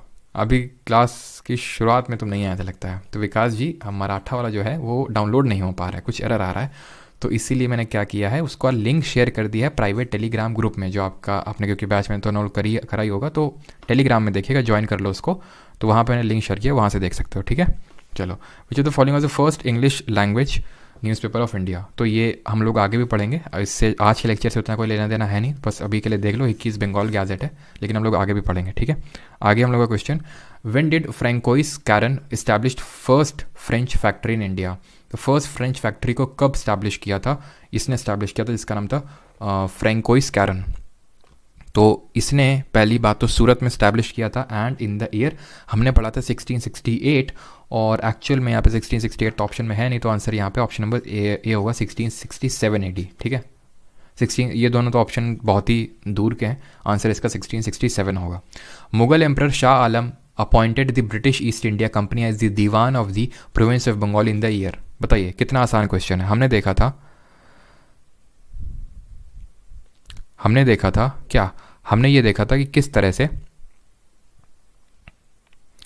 1765 में हुआ था क्या, ट्रीटी ऑफ इलाहाबाद, और वहाँ पे निज़ामत फंक्शंस तो दे दिए थे निज़ाम को, और दीवान फंक्शंस खुद रख लिए थे ब्रिटिश ईस्ट इंडिया कंपनी ने। तो ऑप्शन नंबर बी, मतलब ये एक तरह से बोला था कि तुम एक फरमान इशू करो और फरमान इशू करके हमें सारे राइट्स दे दो, ये बोला था, जो कि हुआ था, ठीक है। अगला है हमारा, अगेंस्ट हुम was the battle of Plassey 1757 fought by the English. जिसके जो इधर उधर के जैसे डाउट हैं, जैसे स्टार क्रिकेट लाइव पूछ रहे हैं सर क्या सीरीज के लिए इनफ है, तो लास्ट में प्लीज़ पूछ लेना, है ना, क्वेश्चन कर लेते हैं, देन ठीक है आंसर कर दूंगा मैं। तो 1757 में क्या आप क्वेश्चन, अगेंस्ट हुम was the battle of Plassey was fought, तो किसके खिलाफ था? सिराजुद्दौला। ऑप्शन नंबर बी यहाँ पे सही आंसर होगा, ठीक है। बैटल ऑफ बक्सर कब लड़ा गया था? हमें पता है 1764 में। किसने ब्रिटिश फोर्सेस को लीड किया था ये आप बताएंगे, और कौन इस समय गवर्नर ऑफ बंगाल था ये भी आप बताएंगे। और उसके बाद हमें पता है 1765 में, फिर 65 में ट्रीटी ऑफ इलाहाबाद होती है। तो यहाँ पे लीड कर रहे थे हेक्टर मुनरो, और लीड कर रहे थे कौन, सॉरी लीड तो मुनरो कर रहे थे, और गवर्नर कौन थे, क्लाइव थे, जो क्लाइव बैटल ऑफ प्लासी में ब्रिटिश फोर्सेस को लीड कर रहे थे। In the third Karnataka war, that is वही हमारा Carnatic war, the British East India Company defeated the French forces at the dash in 1760, ending almost a century of conflict over French supremacy in India. तो कहाँ पे हराया था, तो हमें पता है बैटल ऑफ वॉन्डी वॉश, आसान है हमारे लिए। अंबर अगर आपको याद हो, अंबर वो जगह है, या फिर बैटल ऑफ अंबर वो है जहाँ से सेकेंड कार्नेटिक वॉर स्टार्ट हुआ था in the year 1749। In which of these battles the involvement of the Mughal army was not there, इनमें से किस बैटल में मुगल आर्मी का इन्वॉल्वमेंट नहीं था, हल्दी घाटी, बक्सर, बैटल ऑफ पानीपत या फिर अलीवाल। बहुत अच्छा क्वेश्चन है, जरा अब मैं देखता हूँ कितने लोग अब इसका सही आंसर दे पाते हैं। तो भाई मुगल्स का इन्वॉल्वमेंट किसमें नहीं था, तो भाई बैटल ऑफ हल्दी घाटी हम देख चुके हैं, किसमें बैटल ऑफ हल्दी घाटी जो 1576 में हुआ था, जहाँ पे महाराणा प्रताप की फोर्सेस अकबर की फोर्सेस आमने सामने थी। अकबर कौन था, मुगल था, ठीक है। जीत किसकी होती है, अकबर के फोर्सेस की, वो इंपॉर्टेंट नहीं, लेकिन मुगल आर्मी है, ठीक। बक्सर में अगर हम देखें तो बक्सर में भी तो इन्वॉल्वमेंट है, शाह आलम टू जो कि मुगल है, तो इसमें भी इन्वॉल्वमेंट है। सेकेंड बैटल ऑफ पानीपत, इसमें भी हमें पता है अकबर की फोर्सेज वर्सेज हेमू की फोर्सेज, सॉरी हेमू लीड कर रहा था, हेमचंद्र विक्रमादित्य, और यहाँ से अकबर का जो एक तरह से सर्जेंट या फिर जो उसका संरक्षक था बैरम खान, वो लीड कर रहा था। तो ऑब्वियस सी बात है यहाँ पे भी मुगल आर्मी है, बट बैटल ऑफ अलीवाल में नहीं थे, ठीक है, बैटल ऑफ अलीवाल। तो ये आपका यहाँ से आप सीधे क्या कर सकते हैं, odd one out, option number D, ठीक है। अगर पूछ ले कि भाई बैटल ऑफ अलीवाल क्या है, तो ये आपका एंग्लो अफगान वॉर का पार्ट है, ठीक है, जो ब्रिटिश ये जो एंग्लो सिख वॉर का जो पार्ट है, जो ब्रिटिशर और सिख के बीच में हुआ था, बैटल ऑफ अलीवाल, ठीक है। ये आपका आई थिंक जो फर्स्ट वाला हुआ था 1845 में, उसी का पार्ट था। 1846 के टाइम पे हुआ था अलीवाल, जो जगह है नॉर्थ वेस्ट रीजन में, वहीं पे। Treaty of Lahore was signed in 1846 between British empire and dash. देख रहे हैं कैसे क्वेश्चन आ रहे हैं, ऐसे ही मैंने आपको बताया ना कि किस तरह से ट्रीटी आपको नहीं भूलना है। तो ट्रीटी ऑफ लाहौर 1846 में होती है, किसके बीच में, अंग्रेजों और सिख के बीच में, बट यहाँ पे नाम दिया हुआ है। और मैंने आपको बताया था कि खड़क सिंह तो जा चुके थे, महाराजा रंजीत सिंह के बेटे थे, 39 में गए रंजीत सिंह और 40 में चले गए खड़क सिंह, ठीक है। तो ये साइन की किसके साथ, दिलीप सिंह के साथ, मैंने आपको बताई थी, जब 5 साल के थे जब ये थ्रोन पे बैठे थे, क्लियर, दिलीप, सही है। Which of the following statement is correct, when Ali Vardi Khan died in 1756 Sirajuddaula became the nawab of Bengal, सही है। 1787 में Robert Clive led the company's army against Sirajuddaula at Plassey. Sirajuddaula के अगेंस्ट प्लासी में रॉबर्ट क्लाइव ने फोर्सेस लीड की थी, बिल्कुल सही, बट ये ऑप्शन गलत हो जाएगा। क्यों, क्योंकि पहला तो सही है लेकिन दूसरा गलत है। क्यों, क्योंकि 1787 में नहीं हुआ था बैटल ऑफ प्लासी, 1757 में हुआ था। तो एक पार्ट तो सही है स्टेटमेंट का, बट दूसरा पार्ट गलत है, इसलिए पूरा पार्ट गलत हो जाएगा। ऑप्शन नंबर फर्स्ट सही आंसर होगा, only one. Question number 19th, in the 18th century the British fought dash wars with the Mysore rulers. कौन सा वॉर, मैसूर के साथ। तो हमने देखे थे कितने वॉर हुए थे मैसूर के साथ, 4 हुए थे। पहले में जीत गए हैदर अली, दूसरे में हैदर अली मर गए और उनका बेटा टीपू सुल्तान आ गया, तीसरे में टीपू सुल्तान के दोनों बेटों को हॉस्टेज बना के ले गए, ट्रीटी ऑफ सेरिंगपट्टम हुई, सेरिंगपट्टम इनकी कैपिटल हुआ करती थी। और लास्ट में हुआ क्या, लास्ट में होगा 4th एंग्लो मैसूर, वहाँ जहाँ पे 1799 में डेथ हो जाती है टीपू सुल्तान की। Option number D 4। In which year did Tipu Sultan die defending is capital Seringapatam. तो अभी देखा कब डेथ हुई, 1799 में। Which of the following regions was annexed by the British East India Company through the treaty of Yandabo. तो यंदाबू का जो treaty हुई थी उसके साथ इन्होंने कौन सा उसको रीजन को कॉन्कर किया, और ये ट्रीटी कब हुई थी, ये हुई थी आपकी 1826 में। तो असम, कश्मीर, उड़ीसा या फिर लद्दाख। तो ये यंदाबू आपको कहाँ का नाम लग रहा है, ये एक्चुअल में यहाँ पे एक कंट्री आपको पता होगा म्यांमार, जिसका पूरा नाम है बर्मा, ठीक है। तो ये एंग्लो बर्मा वॉर हुए थे, जिसके बारे में मैंने आपको नहीं पढ़ा है बिकॉज उतना इंपॉर्टेंट है नहीं। तो उसी का पार्ट है ट्रीटी ऑफ यंदाबू। तो यहाँ पे सही आंसर क्या होगा, यहाँ पे उसके हिसाब से सही आंसर होगा असम, ठीक है, बिकॉज म्यांमार के पास कौन सा है आपका स्टेट, असम है, ठीक है। तो ऑप्शन नंबर ए यहाँ पे सही आंसर होगा असम, ठीक। आगे बढ़ते हैं, और अगर पूछ ले, चलो मैं आपको बता देता हूँ, अगर कभी पूछ ले, बाई चांस अगर पूछ ले, तो ध्यान रखना कि 1825 के टाइम पे ये वॉर्स शुरू हुए थे इनके, ठीक है, एंग्लो बर्मा वॉर। 1826 में ट्रीटी ऑफ यंदाबू साइन हुई थी। In the battle of Swally the British fought against the dash. बताइए, स्वाली का जो बैटल हमने पढ़ा था 1612 में, किसको हराए थे? पोर्चुगीज़ को हराए थे, जिसके बाद ये पावर में आए थे। 1613 में अपनी पहली फैक्ट्री स्टैब्लिश कर ली थी permanent. The British annex Punjab after defeating the six in the Anglo Sikh war in the year dash. कब हुए थे एंग्लो सिख वॉर? बताइए, 35, 39, 49 या फिर 45। तो British annex Punjab after defeating six in the Anglo Sikh war in the year. हाँ, तो कब मतलब किया था? देखिए, अब यहाँ पे मैं बिल्कुल मानूंगा कि ये डिफ़िकल्ट क्वेश्चन है। क्यों? कि डेट्स काफ़ी नज़दीक हैं, ठीक है। 1845 में पहला वाला सिख वॉर हुआ था, दूसरा वाला जो है 1848 में शुरू होता है और 49 में ख़त्म होता है। तो इसलिए अगर ये क्वेश्चन है तो आंसर हमारा सी ऑप्शन होगा। इन दोनों को तो आप एलिमिनेट कर ही सकते हो, बिकॉज इस तरह से एलिमिनेट कर सकते हो कि 1839 में तो महाराजा रंजीत सिंह की डेथ ही हुई है, उससे पहले तो कोई चांस ही नहीं बनता। उस साल भी कुछ नहीं था, हमने देखा था काफ़ी साल बाद ये हुआ था, ठीक है। तो 1849 में, 1845 में पहला शुरू होता है, 1849 में ख़त्म हो जाता है, मतलब दूसरा वाला भी खत्म हो जाता है। Who ruled Mysore under the subsidiary alliance with the British after the defeat of Tipu Sultan at the battle of Seringapatam. तो बैटल ऑफ सेरिंगपट्टम जो फोर्थ हमारा एंग्लो मैसूर वॉर है, ट्रीटी ऑफ सेरिंगपट्टम हुई थी तीसरे के बाद, लेकिन जो चौथा वाला है उसको हम बैटल ऑफ सेरिंगपट्टम बोलते हैं, बिकॉज यहीं पे वॉर हुआ था और इसको कैप्चर कर लिया था, जो उनकी कैपिटल हुआ करती थी टीपू सुल्तान की, मैसूर की। मैसूर में पहले कौन रूल कर रहे थे? वुडेयार। मैंने बताया था ना, फिर से वुडेयार को ले आए और इनसे साइन करवा लिए सब्सिडियरी अलायंस। कब? 1799 में ही। पहले सबसे पहले किससे साइन करवाए थे? 1798 में निज़ाम ऑफ हैदराबाद। 1799 में इनसे, 1799 में तंजौर, 1801 अवध, 1802 मराठा के Peshwa. Which of the following cities became the capital of Bengal in 1704? क्या इनकी बनी? हावड़ा, मुर्शिदाबाद, खड़गपुर या फिर कोलकाता? तो एक्चुअल में बंगाल की कैपिटल पहले कुछ और होती थी, देन कोलकाता होती थी, देन मुर्शिदाबाद शिफ्ट कर ली किसने? वही मुर्शिद कुली खान, जो पहला नवाब था बंगाल का, जिसको औरंगजेब ने भेजा था, वही हमारे सूर्य कुमार मिश्रा जी, वही उन्होंने ही कैपिटल शिफ्ट करी थी Murshidabad. 26. In which year did the Mughal Emperor Shah Alam द्वितीय appointed the East India Company as the diwan of Bengal? कितना इजी क्वेश्चन है। ठीक। अगला 27. Who was the ruler of Mysore in 1761? में कौन रूलर था मैसूर का? 1761 में आ गए थे हमारा हैदर अली आ गए थे, ठीक है। फिर उनके बाद हमें पता है कि 1782 के टाइम पे जब डेथ हो गई थी हैदर अली की, तो उनके बेटे टीपू सुल्तान आ गए थे, ठीक है। Which of the following statement is correct? Tipu Sultan is also known as tiger of Mysore. बिल्कुल सही है। Tipu Sultan ruled over Mysore from 82 से लेके बिल्कुल 82 में आ गए थे सेकंड एंग्लो मैसूर वॉर के टाइम पे, और 99 तक रहे थे फोर्थ एंग्लो मैसूर वॉर तक। दोनों सही है।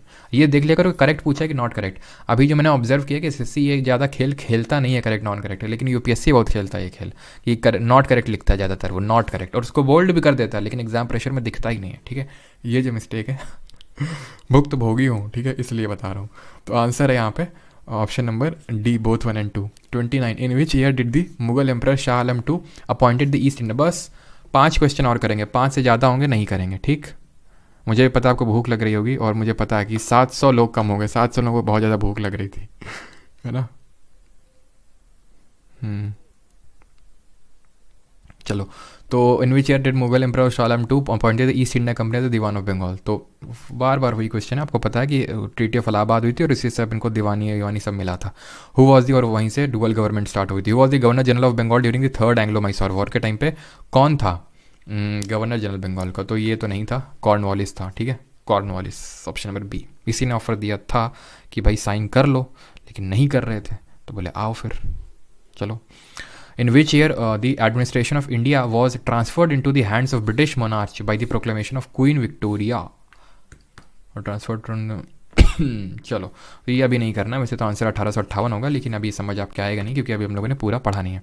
कल वाले में आ जाएगा, कल 1857 का देखेंगे, कल वाला टॉपिक में आ जाएगा आपको ये समझ में, ठीक है।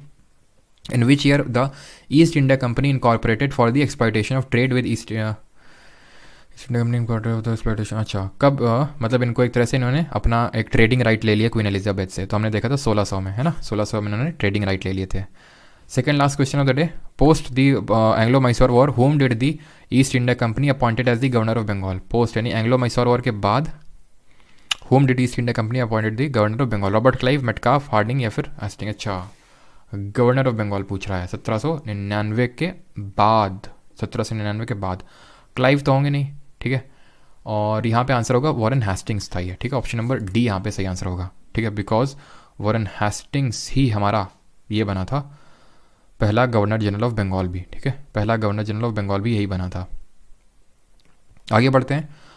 वेयर वॉज दी फर्स्ट, हाँ अब ये क्वेश्चन है जिसकी मैं तलाश कर रहा था, वही मुझे लग रहा था वो कहाँ है, क्वेश्चन है भी कि नहीं है। फर्स्ट जूट मिल कहाँ पे सेटअप हुई, तो ध्यान रखना ये सेटअप हुई रिशरा जो कि है वेस्ट बंगाल में। ये चीज़ ध्यान रखना कि पहले अगर कॉटन मिल पूछ ले, कॉटन मिल, तो ये 1813 में एकलैंड जो कि कैलकाटा में ही है बंगाल में, एकलैंड मिल स्थापित हुई। चल नहीं पाई ज़्यादा ये, तो इसलिए जब चल नहीं पाई तो 1854 में ये लोग चले गए बॉम्बे में, और वहाँ पे Bombay spinning and weaving machine, spinning and weaving machine की जो है इन्होंने स्थापना कर दी। अच्छी राइटिंग हम लिख नहीं पाएंगे, ठीक है ये भूख लग रही है बड़ी जोर की। तो 1854 में Bombay spinning and weaving machine यहाँ पे स्थापना होती है, ठीक है। तो इस चीज़ का आपको ध्यान रखना है। और कुछ तो नहीं यहाँ पे छूट रहा है, कुछ मुझे बताना था।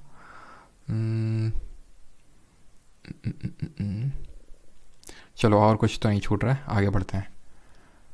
अगला क्वेश्चन है 35 क्वेश्चन ये है, व्हेन डिड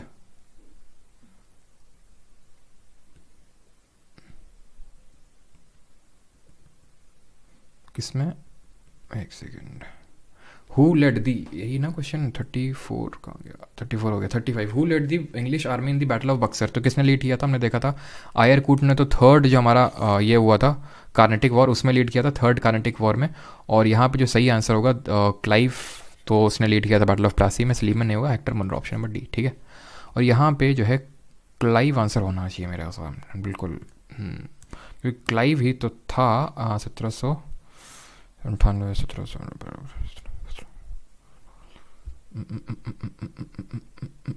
क्लाइव होगा इसका आंसर, ठीक है, ऑप्शन नंबर ए होगा, ठीक है, क्लाइव ही होगा इसका आंसर, हेस्टिंग नहीं होगा, ठीक है। हेस्टिंग इसके बाद आया था जो कि पहला गवर्नर जनरल बना था बंगाल का, वो बात सही है, लेकिन लेकिन लेकिन लेकिन लेकिन यहाँ पे पोस्ट एंग्लो मैसूर वॉर से अगर पूछ रहा है तो उसका मतलब है कि फर्स्ट वाला पूछ रहा होगा, ठीक है।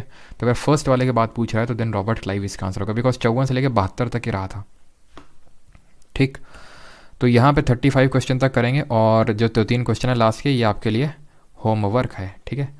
ये होमवर्क आपको घर से करके लाना है, नहीं कल सब लोग क्लास से निकाले जाएंगे। सर कुछ दिन छुट्टी दो, बहुत क्लास का रिवीजन बाकी है, काहे को बाकी है, तुम लोगों को आराम आराम से भी चीज़ें करनी हैं, और रिवीजन के लिए फिर टाइम भी मिल चाहिए है। अभी मतलब रिवीजन के लिए टाइम चाहिए, अगर मैं आराम आराम से कराने लगा तो फिर कितना टाइम खींचेगा ये है, तो इसे थोड़ा सा स्पीड से लेके चलना है। बाकी कल हम लोग 1857 का वॉर देखेंगे, और उसके पीछे पहले जो छोटे छोटे वॉर हुए थे वो देखेंगे, ठीक है।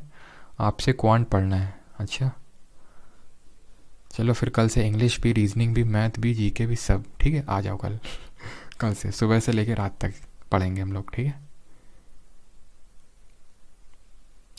Tipu Sultan is equal to pioneer of rocket technology, बिल्कुल बात तो सही है आनंद, माना तो जाता है। मराठा वाली क्लास अभी तक नहीं अपलोड हुई, रुको बेटा, अभी कल आना भी, मैं जो डंडा है मेरा उसको मैं तेल में भिगोने के लिए डाल रहा हूँ, ठीक है, तो कल आना तुम, थोड़ा अच्छे से मैं बता पाऊँगा, है ना। बाहुबली डायनेस्टी कब पढ़ाओगे प्रियांशु सिंह, बेटा तुमको प्रियांशु ये जो है ना बाहुबली डायनेस्टी के बारे में अलग से पढ़ाएंगे, तुमको अलग से तुम्हारी क्लास चलेगी इसके लिए प्रियांशु, ठीक है। और वो क्लास जब तुम पूरा सिलेबस ख़त्म कर लोगे ना, तब तुम्हारा अलग से बाहुबली डायनेस्टी तुमको पढ़ाएंगे। फर्स्ट जूट मिल का ईयर नहीं दिखवाया गया मैंने, 1855 है, ठीक है, 1855, 1855, 1813 ऐसे समझ लो, 1813 में पहले कॉटन मिल, एकलैंड मिल, कहाँ पे, वेस्ट बंगाल में, फिर 1854 में मतलब बॉम्बे में चले गए लोग।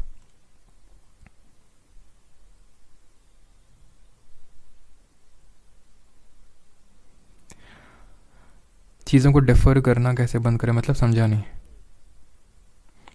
नहीं अब क्या पूछ रहे हो, बोल रहे हो सोशल क्लास है सोशल क्लास है मतलब,